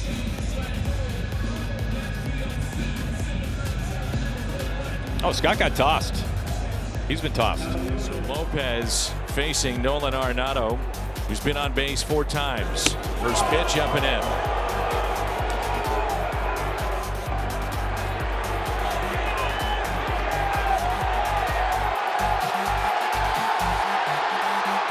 Both benches clear.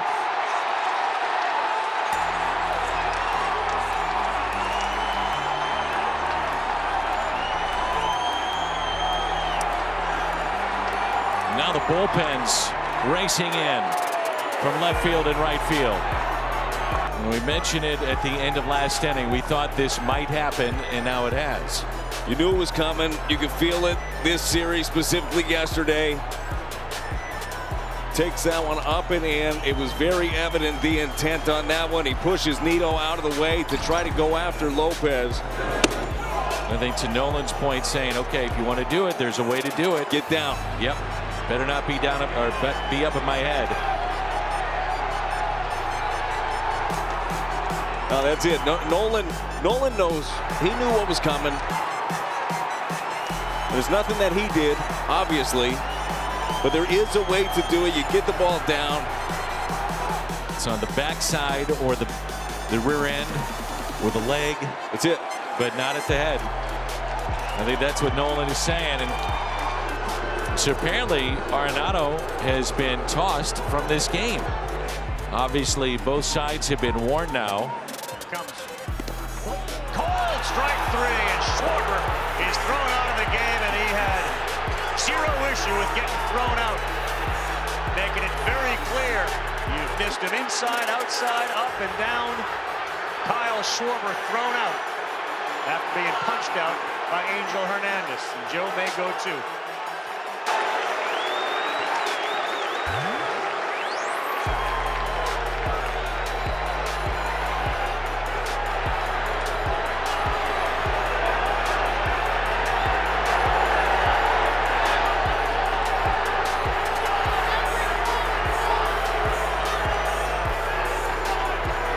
Schwarber is speaking for both sides tonight. We saw a lot of those demonstrations, none like that, but we certainly saw them as the players were going back to the bench.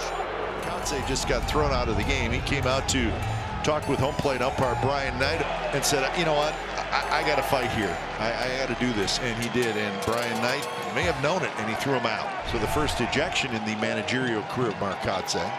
Well, he's letting him know, look, Mark, you're going to come out here and talk about this again. I'm probably going to have to send you home. He's faced the minimum through 3 2/3. Mancini off of Blackburn to second, and Allen And the throw not picked by Brown. Mancini will be tagged out. He's called out by Rob Drake. He turned in field, came back to the base, and Rob Drake called him out. He turned in field. Brandon Hines screaming he's going to push Trey back out of the way as Trey thought he got back to the base. Well, you can turn. The rule is you can turn in field. You just can't make an attempt to go to the next bag and then come back. So that must be what the argument is. It is okay to run through the bag and turn into the field as long as there's not an attempt made to go to the next bag. We'll take a look at it right here. Just a one hopper right off the back of Blackburn. Nice play by Allen to adjust. The throw a little bit wide. Now, was that an attempt to go to second base? He definitely stepped on the bag, so that's not it. So A bizarre end to the inning as Mancini is going to be called out. Umpires and officials are by and large excellent at their jobs, and sometimes they make calls because they feel they are being graded by folks above them. And now it looks like Rob Drake may have just thrown Trey Mancini out of the game. And Brandon Hyde is out to argue again. Trey, who's the DH, is barking from the dugout, and Trey just got run. yeah, and this is the problem I have with umpires. And Rob Drake's eyes and his ears is in the Oriole dugout. You know, it'd be good for him to understand the moment and say, you know what, I might have messed that call up. I'm just going to let them bark a couple times, and I'm going to leave it alone. But instead, he wants to throw Trey Mancini out of the ball game after he made a marginal call that could have went either way. And you don't see Trey Mancini get that upset very often. And Brandon Hyde got run too. That's an umpire looking to insert himself into the narrative. It is 100% is what it is. Oh, boy. I mean, that one's further away than the others. And, you know, as a hitter, Buck, what do you do when you know it's a ball, but it's been called a strike? That one's 4 or 5 inches outside. Yeah, and you can see John Snyder has taken the lead in getting on the umpire. But Gurriel looked like he took a close pitch that was off the plate, and Charlie just got tossed. Out now. And you know what? You can't blame Charlie. It's been going on the whole game.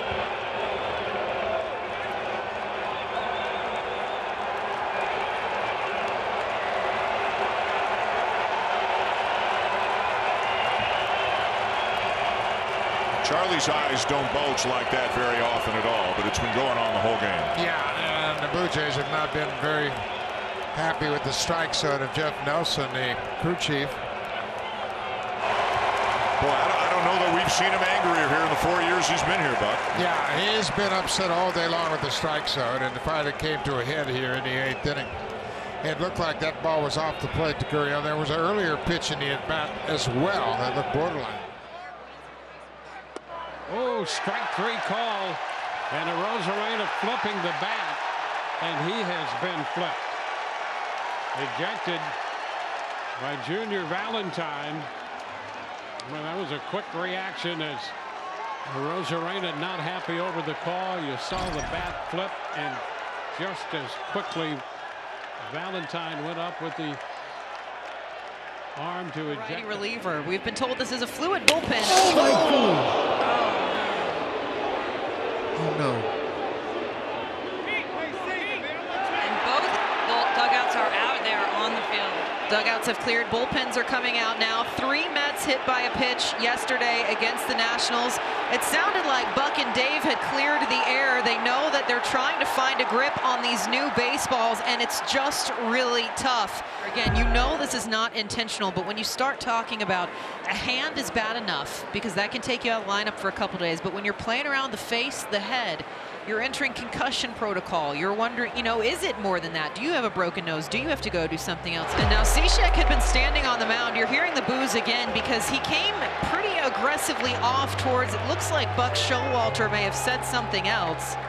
Martinez is going to come get his guy, and Cishek is leaving the game. And now Martinez has the unfortunate situation. He only brought his reliever in. He only gets to face Lindor, and he's got to burn through this fluid selection of bullpen guys once more, as he doesn't have anybody yet named to their assigned slot. Moments ago, we were going to break, showing you Edward Cabrera who's getting ready for his start. But while that was happening, Brian De La Cruz was called out for swinging at this pitch, Holly, and then he ended up getting tossed. Well, you can clearly see the frustration. De La Cruz checked his swing, and the question is, did he go or not? Now, he's going to give you a different answer than really anybody else, but the first base umpire says he did, and that's what ignites De La Cruz. He's on his way down to first base, and he doesn't like it. But he's not actually ejected by the first base umpire. He's ejected by the home plate umpire, and I don't agree with this. That he warned him, and then De La Cruz did nothing to warrant being ejected in the last 2 seconds right there. I mean, you got to be kidding me. It's 3-2. In there, strike 3 call. Contreras in the face of the home plate umpire, Chad Whitson. He's been ejected. David Ross gets him out of the way. But Hader gets the strikeout, 2 down in the 9th.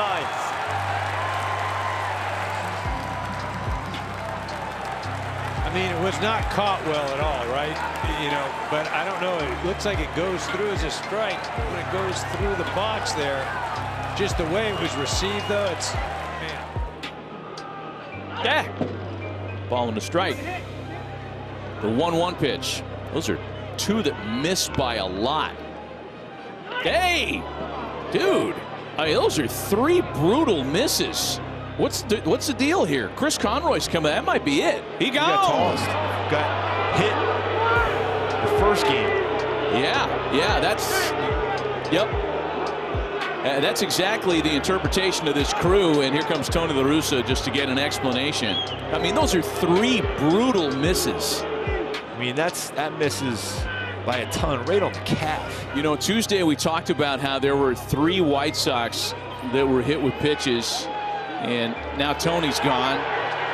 He's going to get his money's worth, though. That is career ejection number 91 for Tony La Russa.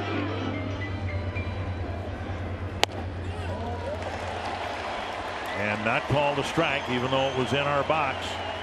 And Duffy says up, up. So a leadoff walk, now a 2-out walk, and Duffy will come out with Judge coming to the plate and Colomé coming in. Just right there, but half the ball in our box, half of it out. I don't know whether Rocco Baldelli's been tossed or not, but he made the pitching change, and he's been doing all the talking with Jeff Nelson.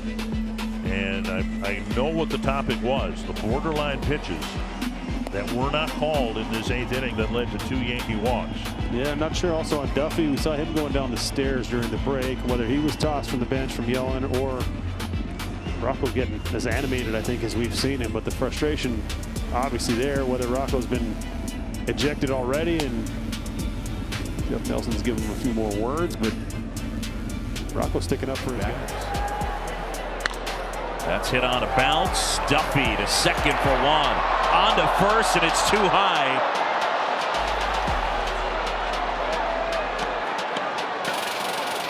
And Alcantara airmailing that throw. Andy Green is going to come out and ask about the slide at second. Question is, was it a bona fide slide? Did he go out of his way to make contact with Alcantara? That's hit pretty hard, and on the delivery, did he go out of the way? It looks like he slid straight into the bag. So he did take that last minute move, but he's clearly able to connect the bag. But he does. The question is, will they call something like targeting? Is he going after him specifically? It's an interesting call. Normally, your shortstop in that situation would have a little momentum. Andy Green's been ejected from this game.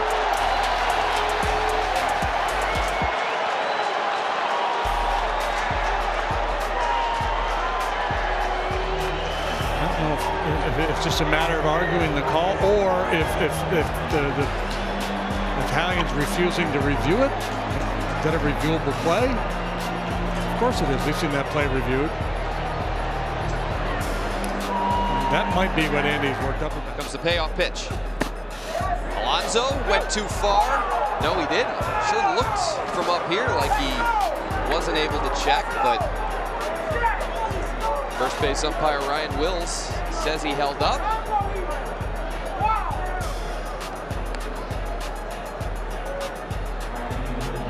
Close. So a 2-out walk. And here's Michael Conforto. Someone's screaming unbelievable down there. Might be the skipper. And someone just and got he's gone. Ryan Wills just ejected somebody in the Nationals dugout, and it looks like it's Davey Martinez. Now another ejection. That's home plate umpire Ben May that stepped in. I don't know if he didn't see Ryan Wills throw somebody out of the game or if he's ejecting somebody else.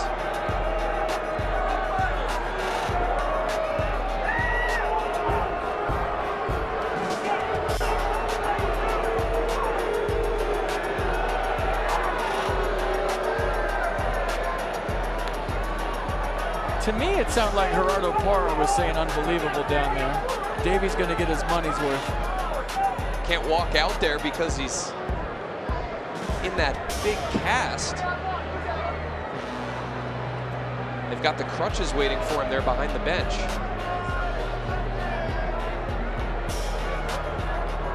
It sure looked like Alonso might have gone a little bit too far on that check swing. They've got a good view of it over there in the dugout.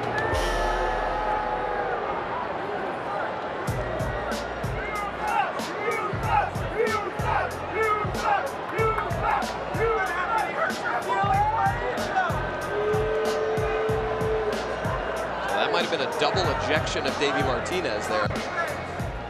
3 men on the right side of the infield. Bichette alone on the left side, and Kiermaier is hit by that pitch. And we know what has gone on with all of that. Kiermaier not happy, being escorted up that first base line by the plate umpire Bruce Dreckman. And both benches now are emptying. And this umpiring crew will try to sort this out. And Kevin Cash a little heated. Well, he's saying, we all know what this is about. We know that it's on purpose. How is he still in the game? It should have been an immediate ejection. And you can understand that. I mean, this is all stemming from Cardgate. Yep. We talked about it early in this game, and that was absolutely on purpose. And everybody in the building, anybody watching this knows it.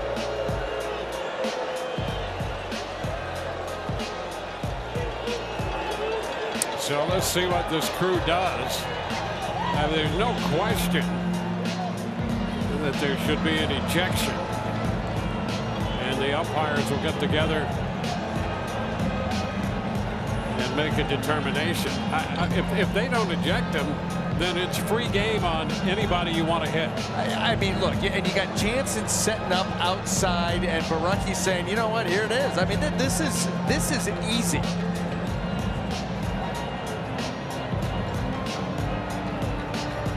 You see Bruce Dreckman in between Jansen and Kiermaier, and Joe West emerges from this, and you got to send him to the shower. You absolutely have to eject him.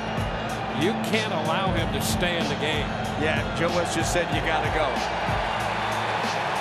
So Barunki is out of the game. Then now Montoya and Walker. Now Walker's got to be ejected as well.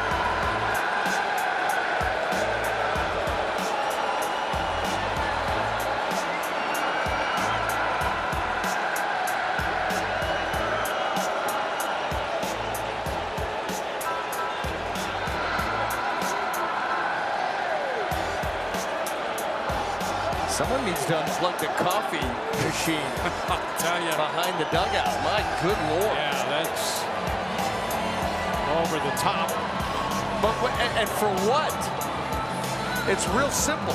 He threw at him, clear as day, and they sent him to the showers. Yeah.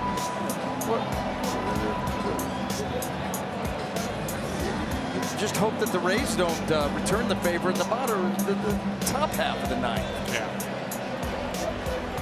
Well, that's another reason. I mean, if you got to eject the pitcher. And another 3-2. Profar checks his swing, but he went around. Todd Titchener, the third base umpire, says that Profar offered, and he's throwing a fit, and he's been thrown out of the game. Tough one there. A lot of body getting out of the way. Actually makes it look like he swung trying to get out of the way. You can understand why he's upset. Big moment, probably the biggest moment with first and second, nobody out, and now there's men on first. Still tying run at the plate, but tough call, tough moment. If you're it's off of Pablo Lopez, made it 4-3 at that point in time. Ball outside, that was and a balk. Okay. Be careful, Richard. Richard not in love with the balk call by first base umpire John Tumpain. He said that's a set. Caught up like that. That's a tough pitch to catch. And now another balk. Oh boy. Wow. Blyer's going to lose it here. Yeah. And now Donnie's out to defend Richard Blyer. Lewin Diaz playing a little defense on Blyer as well. Well, this is a good job of Donnie coming out to de-escalate the situation. The first one I thought was a balk. We'll see how this one looks. I mean, I thought that one possibly could have set a little. I mean, it could have set right there. So. He did it again. He did it again. He called another balk.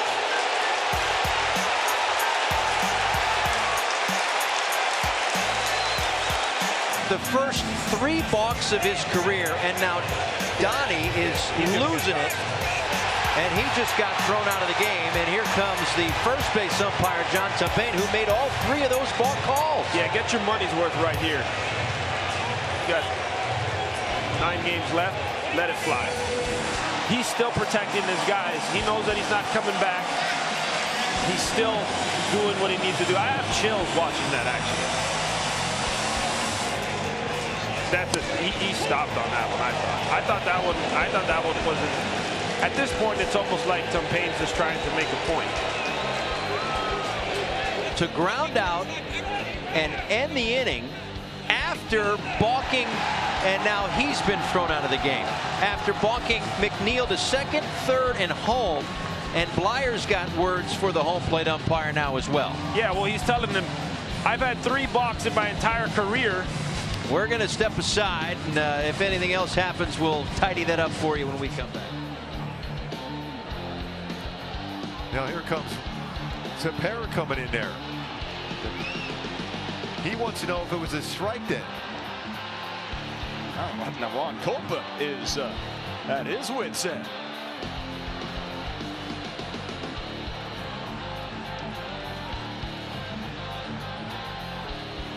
Well, don't you just wish they were all mic'd up?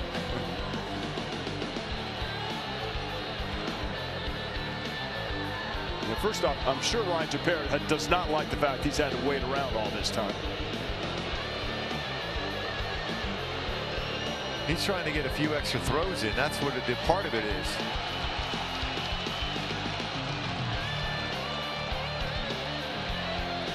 He's saying if I'm going to wait that long, I should be able to throw some pitches.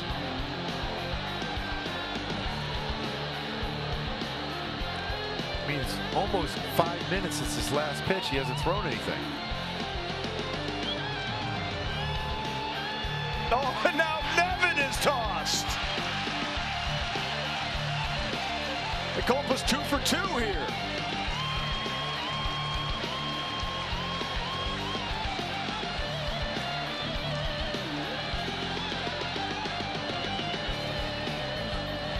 Yeah, his expression says it all.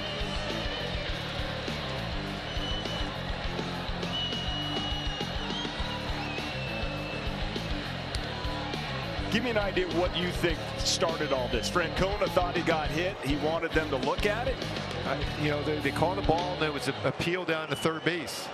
And Tepera's still getting his throw in after all. Runner in scoring position. Things got to go your way, but he's been consistent. Not sure what we're checking out here. Ron Culple, the crew chief, going down to John Tumpay, the first base umpire. This ball hit him? Maybe Jimenez said to the dugout that it did. It possibly could have, but as it skips by, maybe off the top of the shoe. He had to say something to the dugout because it looked like he turned and looked in there, and then they asked. Tito came out.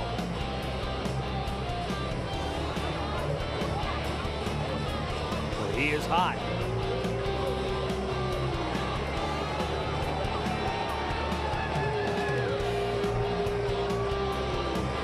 Now they're getting everybody involved. Well, to see if anybody else happened to see it. That would be awfully tough to see. This is as close as we can get. It's going to go down. It's going to skip in front of the foot, but does it catch it as it goes by into the catcher's glove? Because he catched it cleanly. It may have came off the top. It's hard to tell. It does look like his foot moved a little bit. Yeah, it looked like it skipped up. But can they see that on a replay? Oh, uh-oh.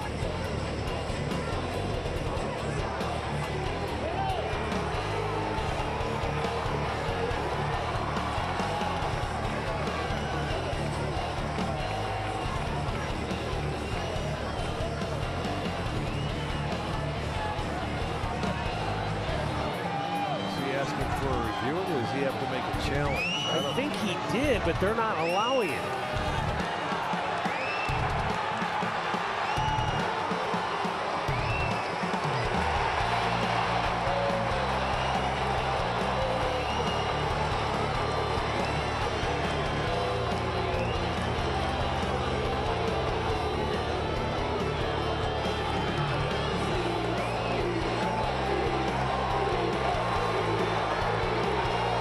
Wow. I'll tell you what, I have never seen Tito lose his cool like this. He is incensed. Like I've never seen him like this. That's true.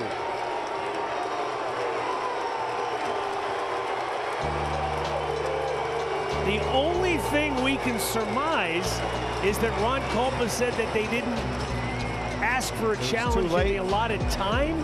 That's the only thing I could think of. And Tito basically was saying that we did. When he speaks also, very eloquent young man, very bright young man. Marte takes strike one against Lawrence, and he just got tossed at the plate. As soon as he threw up the two fingers, like that's the second time you've called the pitch down there, that's an automatic ejection. I mean, Hunter Wendelstadt's not going to put up with that. But he's going to throw out Torrey, too. Well, there goes Torrey. We got Brendan Rodgers last night. It's 3 in 2 nights. You just said you're better than that. So Marte at the plate didn't like this strike call. No, he didn't like one earlier. He thought that was low. So watch him throw the two fingers up. This is what gets him right there. Yeah.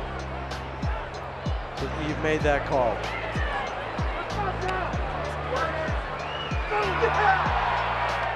And that's one of the first things you learn in pro ball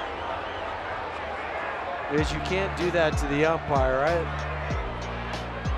I think, and I'm trying to read lips, which I'm terrible at, but I think Hunter Wendelstedt almost said what you did. It's like, you know you can't. Yes, you can't do that. You can't do that. You can't do that. Checks the swing, appeal, he wins.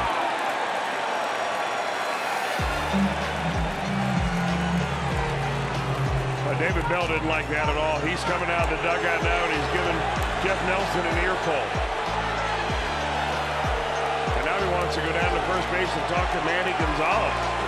David Bell is irate. Remember, Bell got tossed in the latest stage of the game during the Cubs series in Wrigley.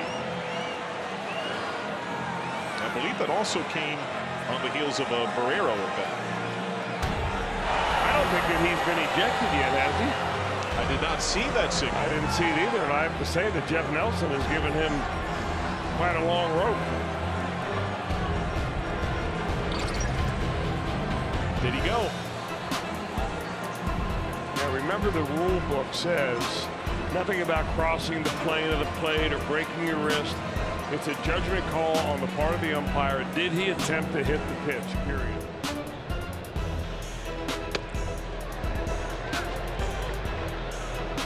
Did he foul the ball off? It was catcher's interference, I think. Oh, yeah.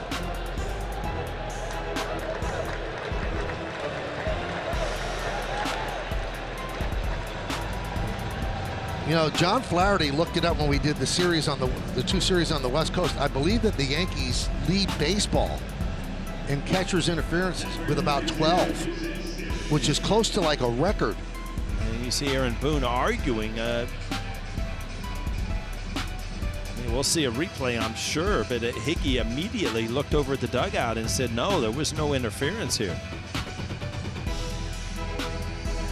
He gets thrown out. All the frustration is going to bubble over right now.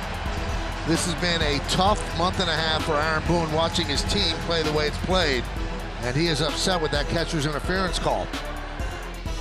Well, not sure if you could really tell there.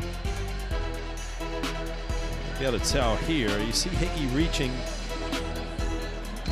I did not see interference. I saw Hickey reaching for the ball, but it looked more like a foul ball. I don't believe that catcher's interference is a reviewable call. No, it is. It is a reviewable call, catcher's interference, and that's the problem. That's why Boone is so upset, because they charged him with a challenge before, and he can't challenge that play right now.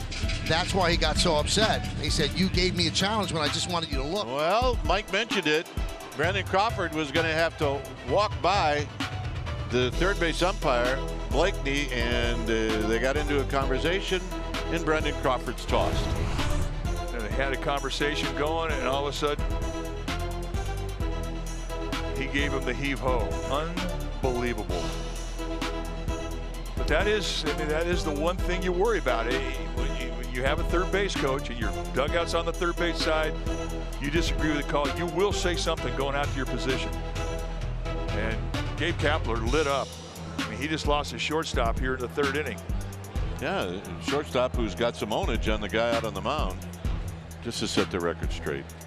He didn't go around. I know it's a hard job being an umpire, but you got to have a little leeway here. So there's a shift in the defense. That means that Wilmer Flores will go over to second base. A called third strike. They got to get Arenado out of there. Now it's too late. He's been ejected.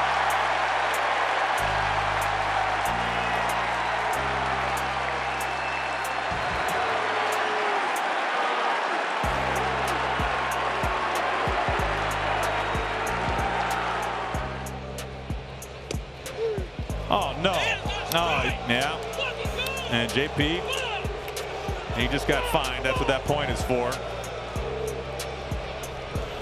Well, that was not a strike. You can understand JP's frustration. And JP just got run. And now he's going back for more. Somebody's better get out there. Here comes Scott. And he's picking up the pace. Manny Acta is there also. And that was a bad call. And JP understandably frustrated. Not just by that call, you'd have to imagine. But that was the capper. JP has been run from this game. And after 7, the Nationals lead at 1-0. It's a bad call. Brian Snitker ejected for the first time this year, arguing balls and strikes. Austin Riley called out on a pitch that was out of the strike zone to end the Braves' third inning. Brian Snitker ejected, arguing balls and strikes with home plate umpire Will Little. And it has been a very inconsistent strike zone for Will Little here in the first 3 innings of the ball. In the ground. They're looking for help here. There's Barnhart saying he caught it. Home plate umpire said it hit the dirt. He doesn't have to ask for help, but he's not asking. Yeah, he wants to meet. He wanted to look at the ball to see if there's any dirt on it. Now he's going to try and get some help. Let's see right here on this replay.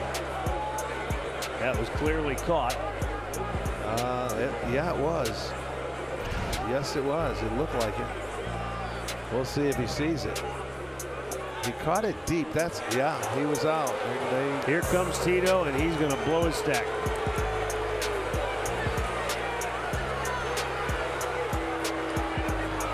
He is has had enough. He has had enough. Yeah, oh, that's...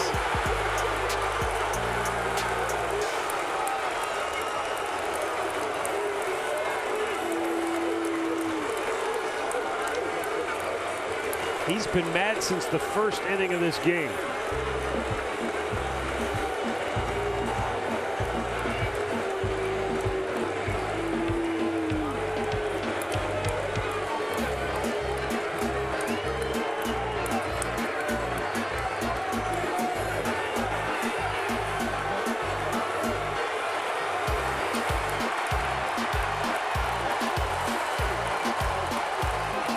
You knew he was going to get his money's worth because he doesn't do that very often. Kansas City indeed has busted it open with a big inning, a walk, 2 singles, and a home run. And Cora's going to get thrown out of the game.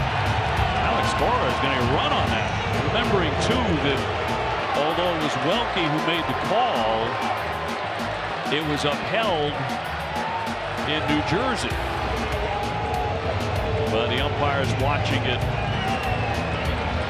on video, so the umpires have to make a call. See, I think why he's so mad is because the third base umpire, Gabe Morales, called it fair but not a home run initially. Correct. And Welke overturned it. How can he overturn it that far away? So in the end, 3-run homer by Salvador Perez, and Alex Cora is tossed out of the game. Strike 3 called on the outside corner. And that was right there. Strong inning for Harleen Garcia. Now, I don't know what was just happening here. Some words were exchanged. Umpires are over there with Gabe Kapler, and Gabe Kapler's just been thrown out of the game.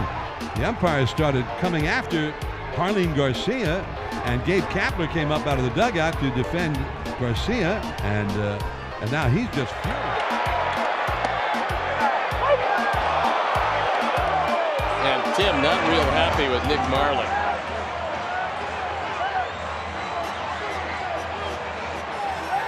And Nick runs him after boxing a ball in his second at bat in the third. Tim cannot hit him with his helmet. And that's what Marley is saying. And Tony's got to get out there and get in between him so he doesn't bump him again. Yeah, that's not good. No, and I think that one's going to cost him. No, you literally, and I don't care how mad you are, you cannot do that. Can't do it. Just, if you want to get close in his face, take the helmet off. Yeah, you can't do that. No, and Tim is saying, why'd you throw me out? A little more vociferously, and then Tony got the heave-ho, which you would expect after something like that. And Ollie's just been ejected. He's going to get his money's worth now.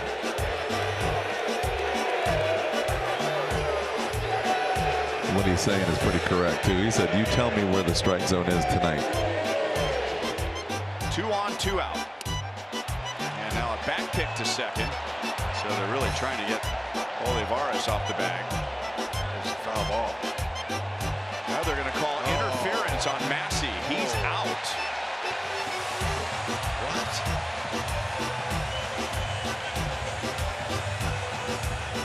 And the inning is over.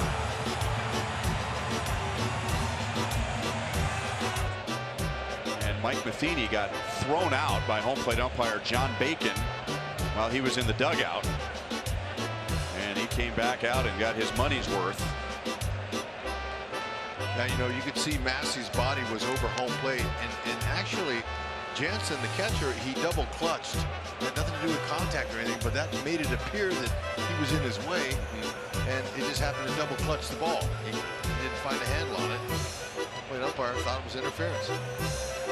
Now you see, take a look at home plate umpire there, John Bacon. He didn't like what he heard. Toss him. But nice to see Matheny come out and let him have it. Got him. And then when you're starting to get on a roll like that, you're going to get those borderline pitches called your way. That's easily off the plate. But umpires, like everyone else, Did VR just get run from the game, or is he? Because if he didn't, he's getting away with a lot of face-to-face contact. I think they ran him. I think he's been ejected from the game. It's supposed to be automatic when you complain about a ball and a strike called. Yeah, it's been a frustrating night for Jonathan. Wow, that didn't take much. That was just the right word to say, and that was a quick one. That's not. I don't know that that's a show up. I think what I read home plate umpire Corey Blazer say is you showed me. And now somebody in the Yankee dugout has been thrown out of the game by home plate umpire Jerry Lane. So here comes Boone, who's not animated. Not sure who got thrown out. So that is the hitting coach, Dylan Lawson. And for him to come out while Boone is speaking, that means that it was Lawson who was thrown out. You know, at the beginning of the broadcast, I told you I like Jerry Lane, but I don't think umpires have any reason to be listening to the dugout. It's not blatant.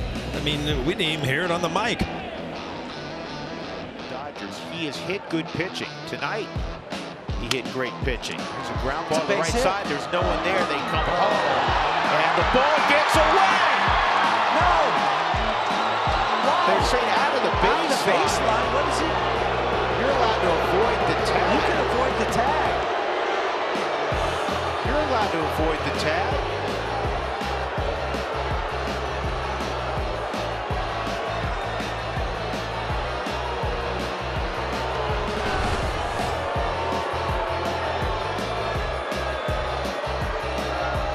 They called it right away, signaled it right away.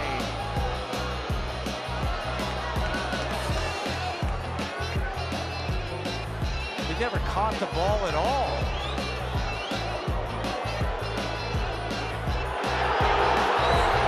One just got tossed.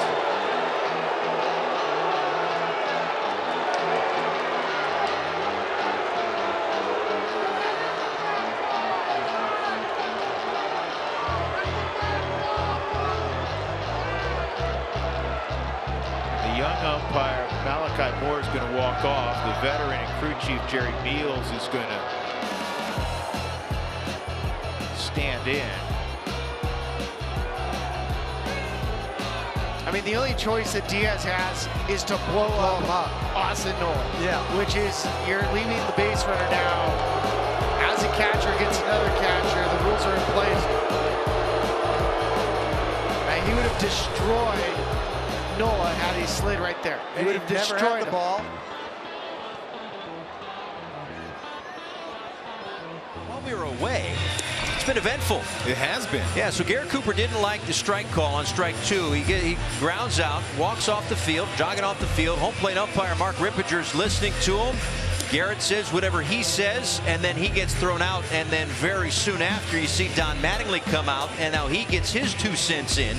And with some of the mannerisms here of what Donnie's saying is, Coop was way over there, and you're way over here, and you're listening to what he's saying, and then you get mad. Not only that, the home plate umpire, the entire time that Coop was running back toward the dugout, he was looking at Coop and pointing with his helmet, with his mask in his hand, toward the Marlins dugout, like, get in the dugout, get in the dugout. When in reality, he should have just turned his head. Call third strike, bottom of the zone. Maldonado didn't like the call. It looked like it may have been at the knees for a call third strike, first down of the inning.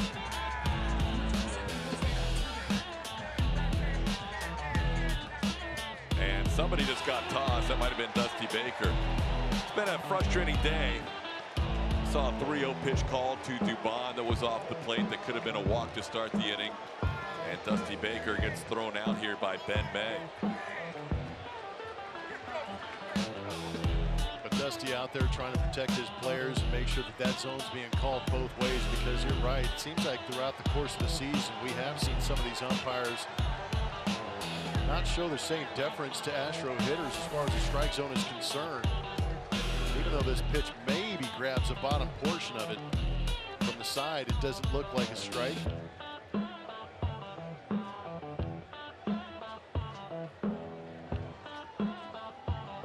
Dusty, who used to manage across the bay here, will have the rest of his afternoon off as Ben May has thrown out Dusty. Houck deals. There's a strike. Check swing by Matt, but still call the strike. by DJ Rayburn. And here we go. He's saying that was not a strike.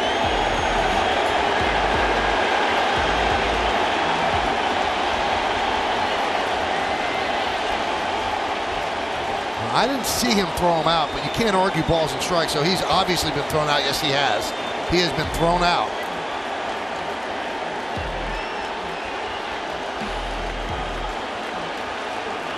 And he is getting his money's worth. He has been angry at the strike zone, especially the low strike that's called on Judge, and then Matt Carpenter just took a call, strike one. Jim Reynolds trying to break this up. But Boone trying to get his point across to DJ Rayburn, who's just trying to walk away. And now Carlos Mendoza, Boone's bench coach, doesn't want his manager to get suspended. You know, Michael, I can only hope that, you know, hitters have bad at bats. They go back and watch the video. If umpires have bad games, they should go back, watch the video, and be able to, for one thing, I think they should have to talk to the press about pitches. This ball's down, and this changes the count.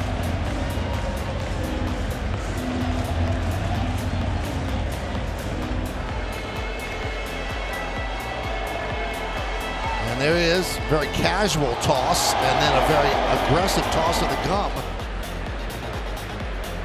The 1-2. Check swing, appeal to first. Didn't go, says Marvin Hudson. Yeah, when Horner chases a ball out of the zone, he still makes contact 70% of the time. Wow. 2-2 here. Check swing.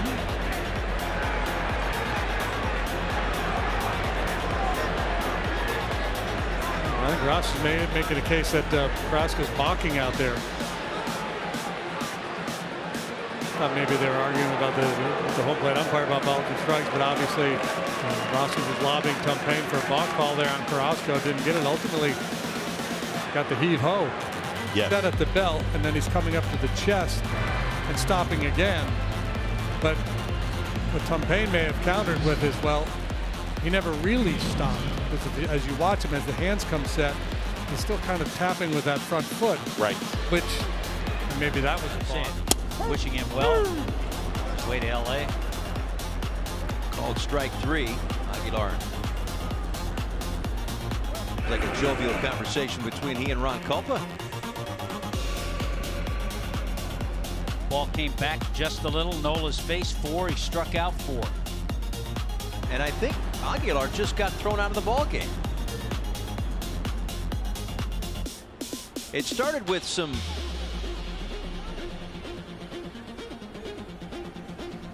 It's usually how argument with your wife starts, though. Really easy. A few little jovial, couple smiles, then it escalates. Right. And that seems to what happened right there. And it usually ends with you being wrong. You know, he has a bit of a point. I mean, it was a perfect pitch, but it did look like it was just a tick off the plate.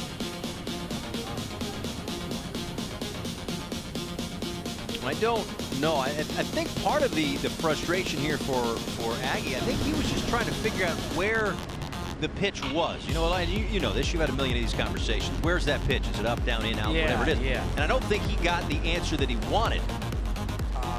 Right exactly where they're going. I hope it's not on cue. Ooh, that could have been down. Come on. Half didn't like the call from John Tumpane right there. And Ian Happ's been ejected, and David Ross has ejected the headset. It's interesting. Rossi was ejected early in game 1 of this doubleheader. Buck Showalter had words with the home plate umpire. I mean, you don't know, right, unless you know exactly what's being said down there, but it seems to me like these guys have been really quick to react. Yes. The old trick elbow.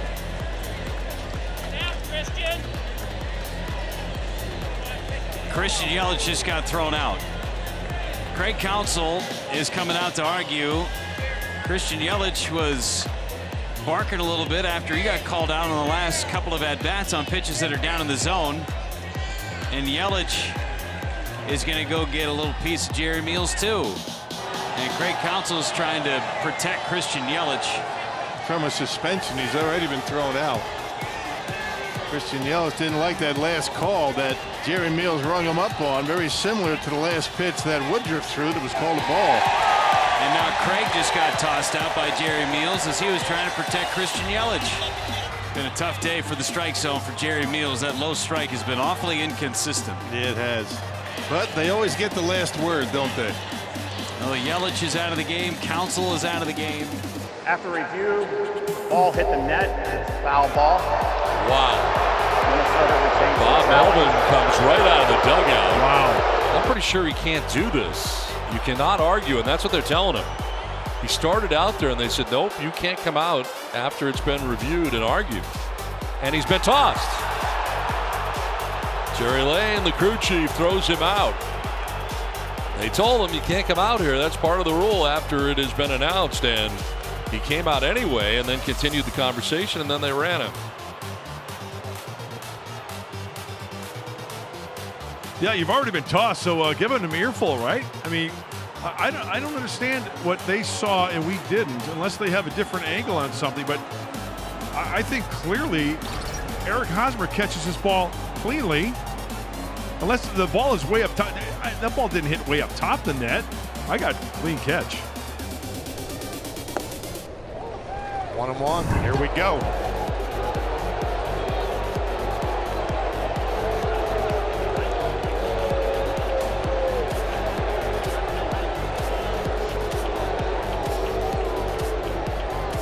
I would think, John, that he's been thrown out because he can't argue balls and strikes, so he's going to get his money's worth now. He was doubled tonight, but struck out looking twice.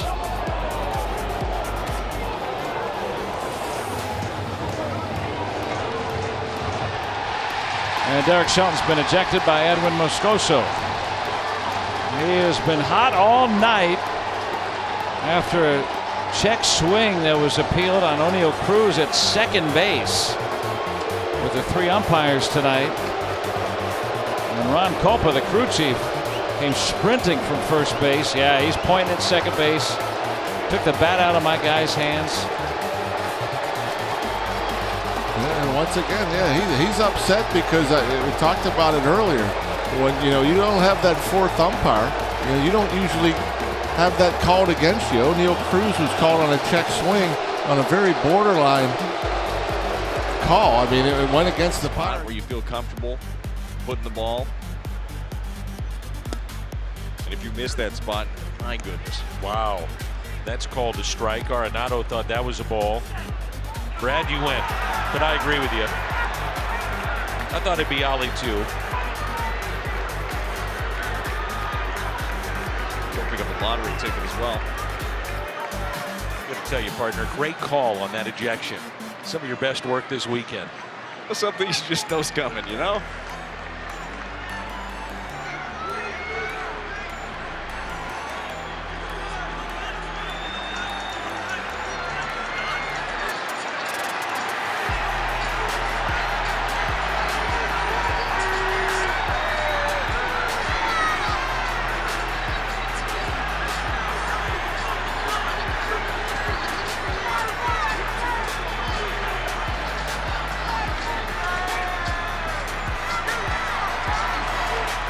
Here's a 2-2.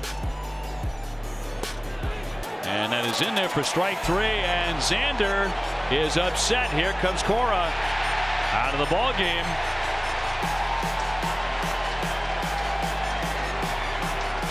Well, it's rare to see Bogey that upset and like flip the bat. Upset indeed as he is called out on strike three. I mean, that is wildly out of character for Bogaerts. 2.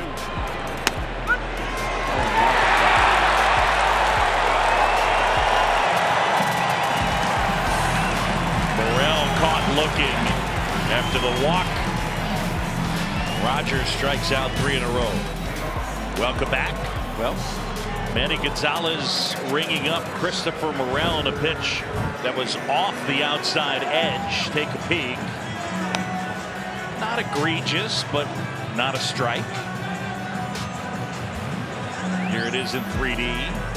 Yeah, I guess relative to a couple of those fastballs that were so far off the plate, that probably looked pretty good to Manny Gonzalez, but clearly a ball, and then Mike Napoli got in his face and ultimately got ejected.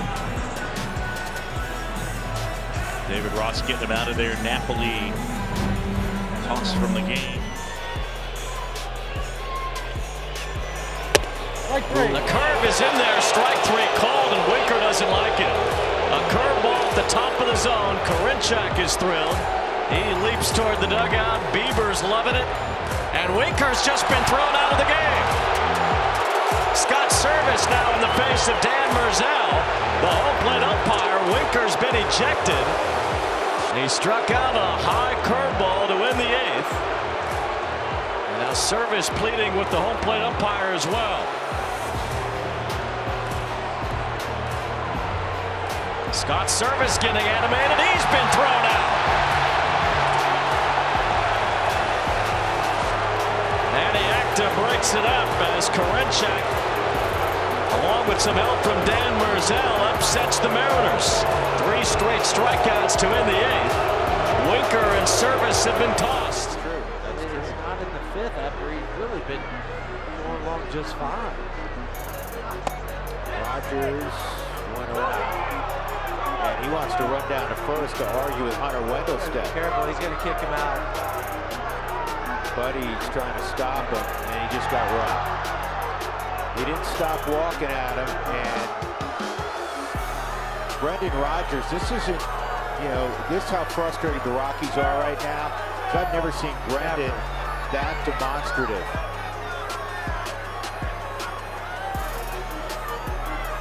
I think Brendan was trying to say that's happened to him twice tonight, because he also in the first inning.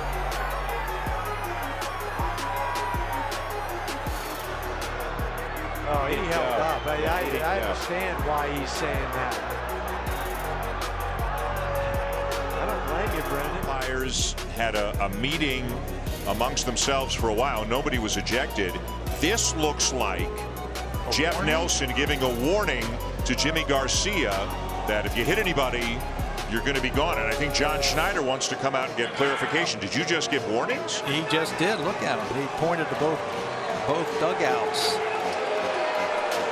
And I think Schneider just said that's really bad, if I was reading his lips correctly. So Nelson feels that he needs to keep a lid on it by issuing warnings, which in my mind usually is not in this situation. I don't know that warnings ever really do what they are intended to do, but warnings have been issued. Nobody was ejected. A long conference, that whole break, the whole time we were away, the 4 umpires were meeting and had a conference. Well, we've had some action since we last saw you. Chad Pinder's been thrown out of the game. He, of course, is the guy who hit that ball down the line that was called foul. He is not happy. Hey, I got a question. Why'd you go down there and follow it? Don't ask me. Why's that? See ya. What, excuse me? That's pretty weak. Marcotte quickly got out there, but Pinder is gone for the afternoon. There he goes. It's taken to throw down. It's going to be a strikeout according to the home plate umpire. Reynolds can't believe it. They will not challenge. It's a stolen base. But Shelton is furious, and he just got thrown out because you could see that did not look like a strike to Reynolds. And you think it's a swinging strike, appeal. Yeah, I think that's what Derek Shelton's arguing right there. There's no harm in asking for help.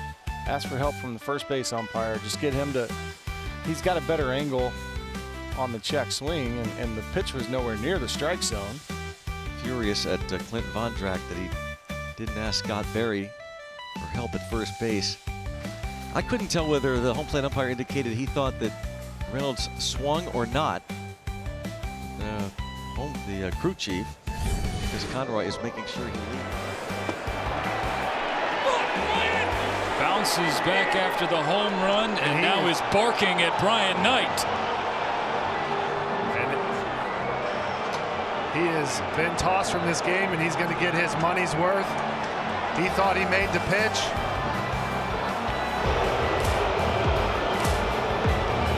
Brian Knight tossing Cole from the game. A game now tied at 4.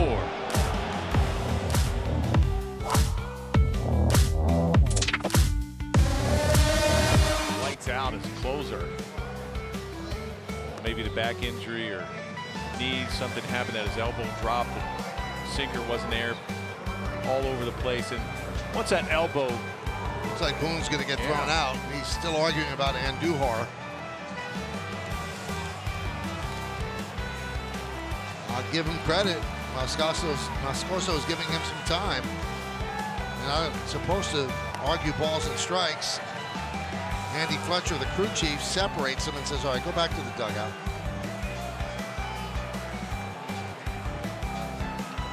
They gave him a lot of room there, Jeff. Looks like he's trying to get thrown out. Unless he has been thrown out already, because there's no way they'd give him that much latitude. right, exactly. I don't think you're allowed to argue balls and strikes anyway. It's an immediate ejection. Yeah, he was thrown out. That's why. Yeah, right there, they threw him out, and then he came out and said his piece. Broken bat, base hit into center field. Schwarber's going to score. Hoskins is around third, heading for home. The throw to the plate. He is out at home plate. Now let's see what happens here. You may end up seeing batters or runners. He may score. They may count that because the infielder got in the way of the base runner, Rhys Hoskins, and that's what's going to happen. It's going to be a 2-run base hit. I got to believe that Davey Martinez is going to get thrown out of the game here because there's the other school of thought that this was interference by the base runner such that the defender could not make the play.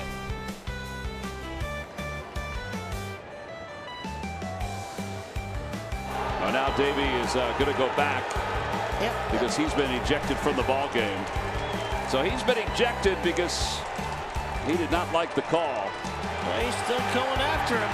So they call obstruction on this, and Davey and Dan Iasonia are still going at it. Well, they really, someone of the coaches should probably get him out. Somebody should go out and just get him out because he's already said his piece.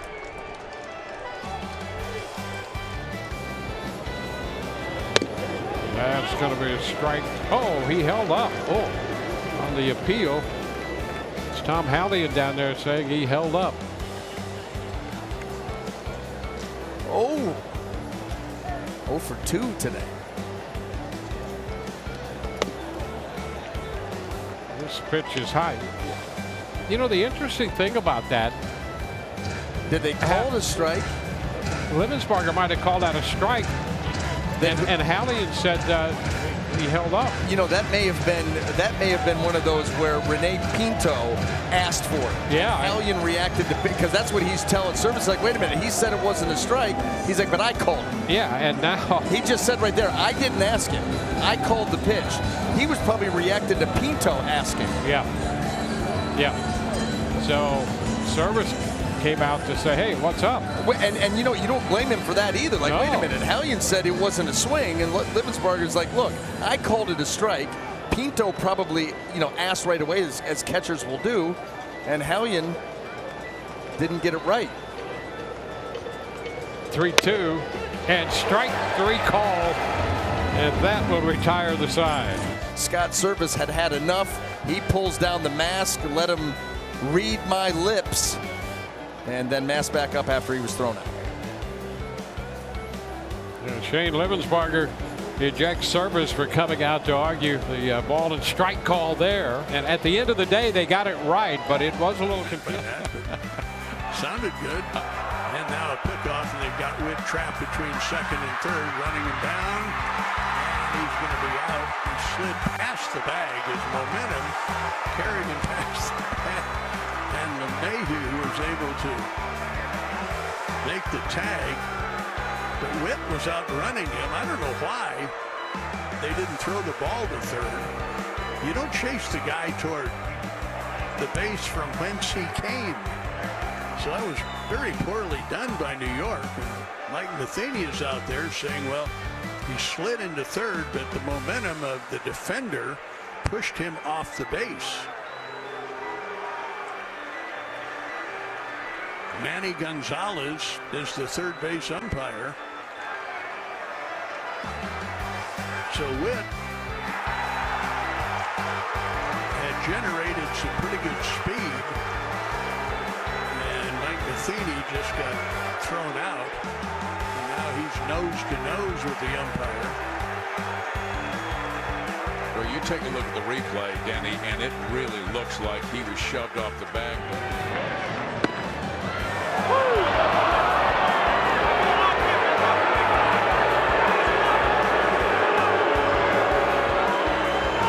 I can't afford that.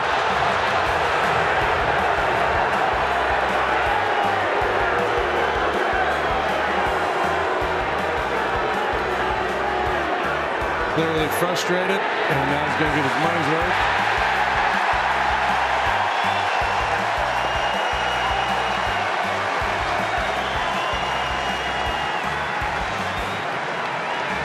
That particular side of the plate, especially when Kyle Hendricks was pitching. Oh, strike 3 call. Choi thought he had drawn the walk. He was set to head to first. And Kevin Cash is coming out. And Choi not happy. Bill Welke called him out on strikes. And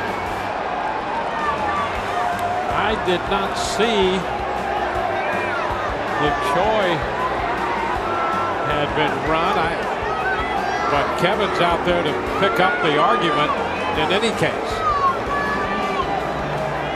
Yeah, not real happy at all. And G-Man Choi, we've seen some of these calls here in the last couple of innings where that looks like Bill Welke maybe at times be opening that strike zone up a little bit, and G-Man thought he opened it up a little too far here. Let's take a look.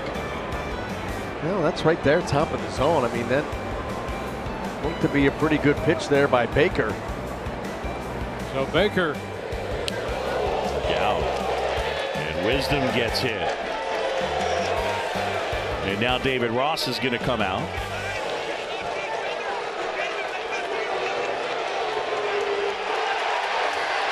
David Ross has been ejected.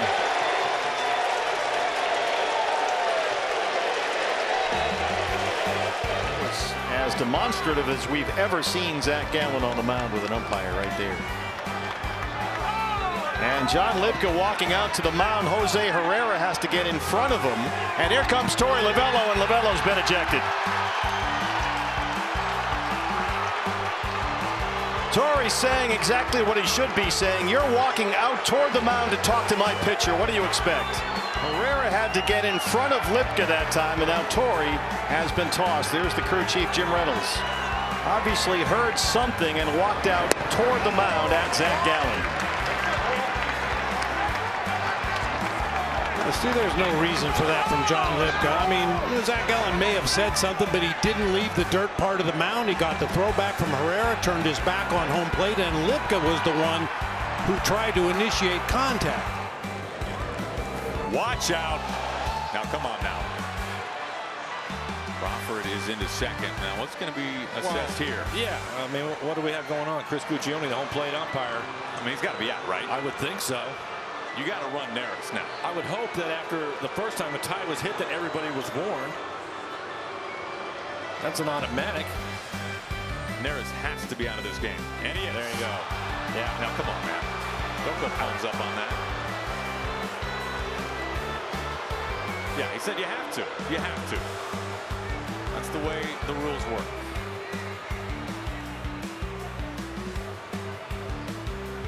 I mean, that was at the head. Behind him and at his head. Yeah, that's what he's telling him too. I wouldn't even waste time explaining it to him. I mean, Dusty knows.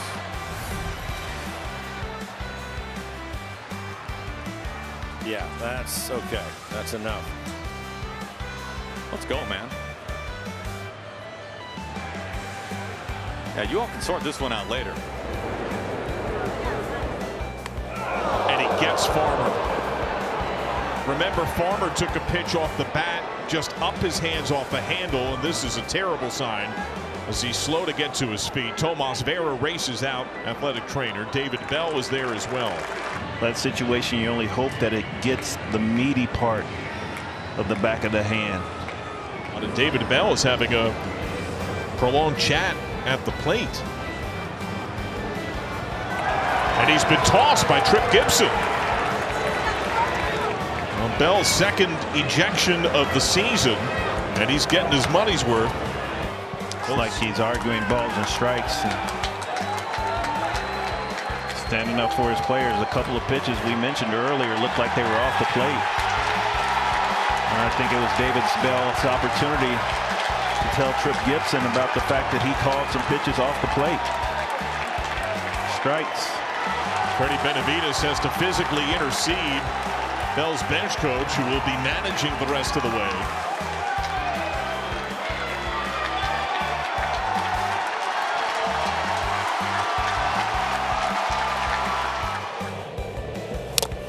Check swing foul.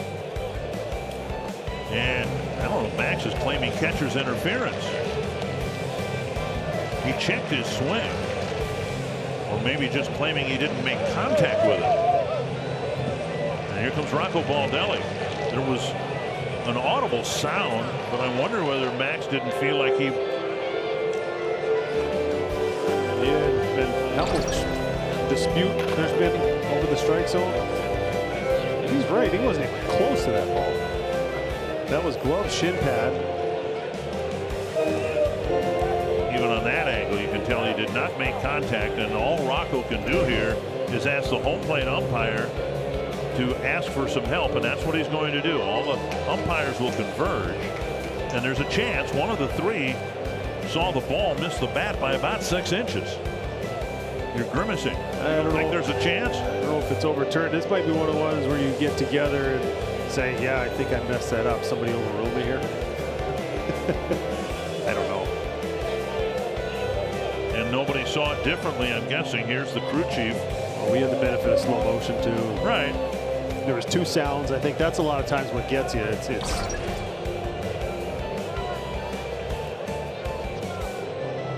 they missed it by at least 4 inches.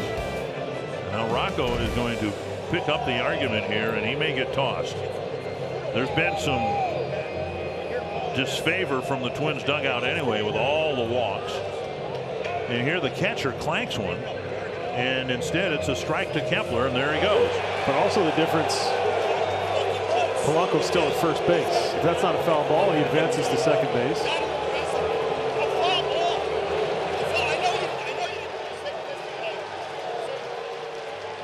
But Rocco's right, you can't miss that call. You cannot miss that call. A ball that's that far away from a bat.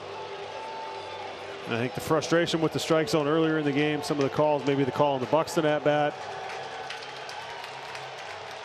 The crew chief is Jim Reynolds, and he's doing his best to keep Rocco away from Alex Tosi. But again, the frustration's been mounting throughout this game.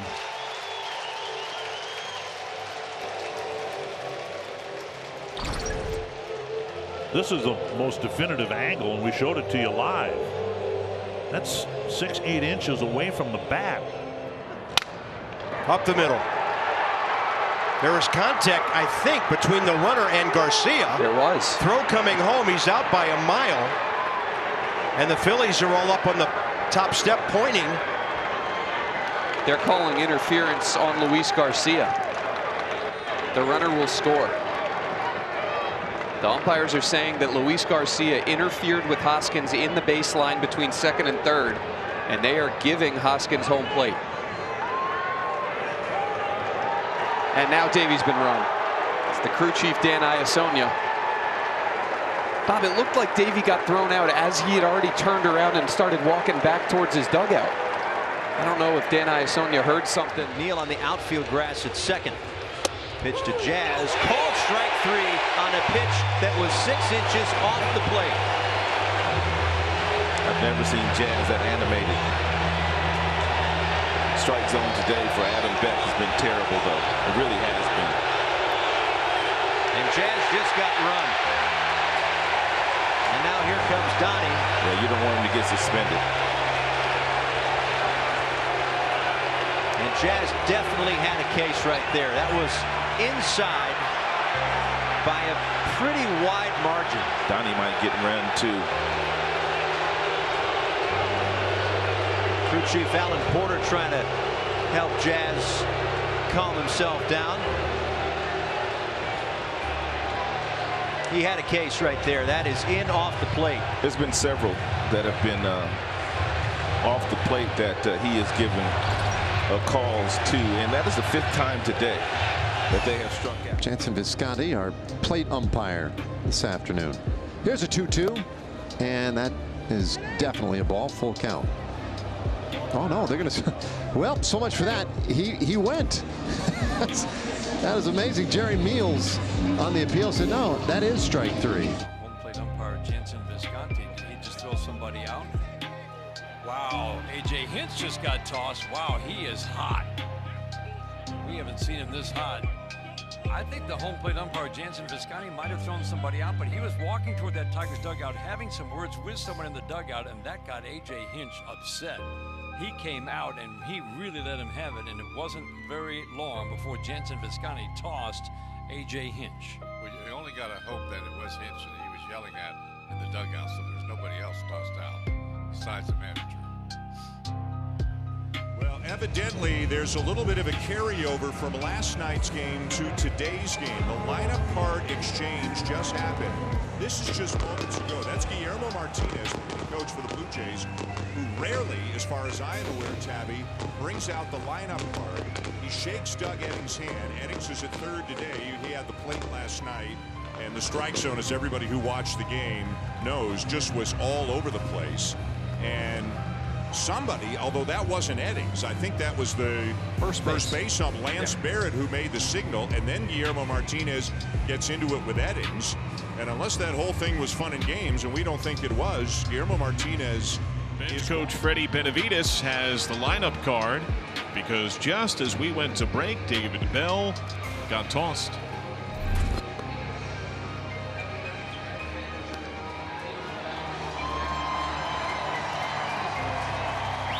He got ejected as he came out, assuredly arguing about the strike call of Reynolds. There was also a strike call against Pham. Each struck out looking. It had once been a bigger zone on the day, and I also think David Bell showing his team that he's got their backs. I think that's the main message there for David Bell, and that's one thing that you can never take away from Bell. He's always got his players' backs. And I would imagine that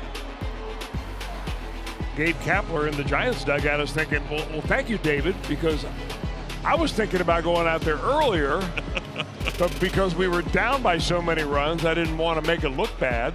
So I'm glad that you picked up for me and said a few things to the home plate umpire that I was feeling the same way. And we're only showing you a snippet. Marcotzi's coming out. Well, and Dusty Baker heading out with the trainer to check on Alvarez.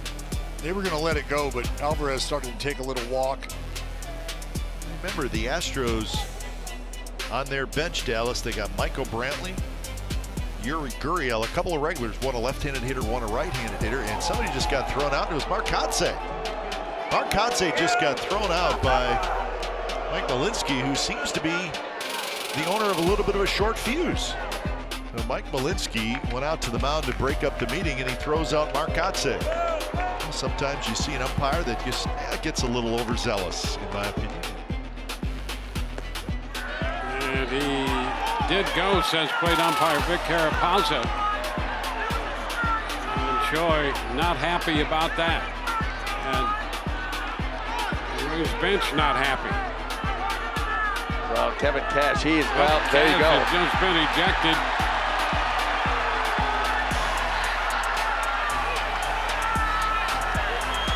Kevin Cash fired up here.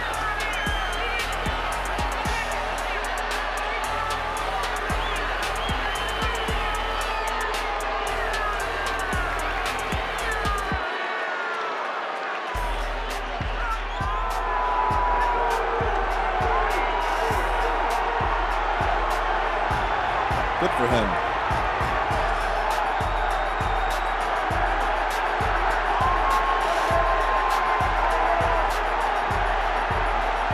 the thing that really makes it bad for the hitter too is it's the breaking ball, and it never even comes near the plate. I could see it was a fastball running, but the breaking ball starts a foot off the plate, ends up 6 inches off the plate, and he rings them up, and that's just where the frustration mounts.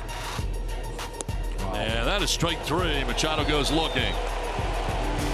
That is 9 strikeouts, 13 in a row for Wainwright. A lot of drama in between innings here in St. Louis. After Manny Machado struck out looking, he would throw his equipment, and then as he was walking back said some stuff to home plate umpire Chris Siegel. Yeah, it starts here with a toss of the equipment. There really wasn't much of anything. The bat he actually threw was a little more offensive than his gear, and then said some stuff here, and now he's gone. Yeah, you can't argue balls and strikes. Clearly, you could clearly see what Manny said to him. He did give him some leeway, and then Bob Melvin came out. And Bob gets ejected too. So the Padres are without Manny Machado and Bob Melvin for the remainder of the evening. Now it in 3-0. What are we doing? Vic Carapazza, get back behind the plate. This is ridiculous. There is no way anybody is throwing at Michael A. Taylor. And you're going to go talk to the Astros closer? This is ridiculous. 2-0 pitch was inside to Taylor. Carapazza elected to call in the other umpires to see if they felt there was intent here in a 7-3 game in the ninth. Man, a ridiculous warning. Good job by Baldy going out there, making sure that his pitcher stays in the game. This is just getting worse for Vic Carapazza. That's embarrassing. Presley gets tossed after warnings are issued on a 2-0 pitch in the ninth inning of a 7-3 game with 2 outs to the 9-hitter. Checks to the runner, and the 0-1. And that hit the batter. They appealed down to first, and Ryan Wills said he didn't swing. And the Blue Jays are livid because the swing overrides the hit by pitch. And somebody just got tossed. Maybe John Schneider or Charlie or somebody just got tossed. And you can understand the frustration, again, because of all the calls here this inning. Yeah, you called them the 50-50 calls, and you're absolutely right. That was a swing. You could hear Alek Manoah yelling at the umpire. That was a swing. And it looked like a swing. Ball hit him. But again, the swing overrides the hit by pitch. If they call it a swing, how is that not called a swing? I don't know. There's another strike below the zone. Better believe, with the bats that Aaron Judge is having. And Aaron Boone has been riding Sherwater all game. He keeps saying, stop calling that pitch that's low.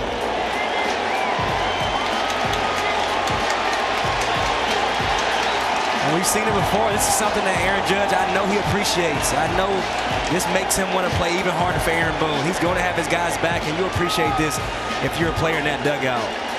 Because those pitches are down. It's putting Aaron Judge behind the 8 ball each and every at-bat in tonight's game. Now, this isn't just, well, it looks like they call a lot of low strikes on him, Cam. Statistically, they missed that call on this guy more than any other player in the big leagues. He's 6'7". Hyde in heated discussion with a couple of the umpires. This is Alfonso Marquez, the crew chief. Brandon was just right in the face of the plate umpire, Ramon De Jesus. We are not sure what this is about in between innings. The third inning ended with a Mateo walk, the Mullins double, and the Hayes lineout. Brandon Hyde is still talking to Alfonso Marquez. Yeah, and home plate umpire De Jesus is as surprised about it as we are. Brandon is still talking and trying to get at Ramon De Jesus, and he has to be pushed toward the dugout by Marquez. So we did not see the beginning of this, but obviously Brandon Hyde has been ejected from this game. His first ejection since April the 21st. Yeah, and he is heated about something. I don't think I've ever seen Hyder that upset. I mean, the last time he was ejected was that Trey Mancini play in Oakland, and he seems more heated now than he did then.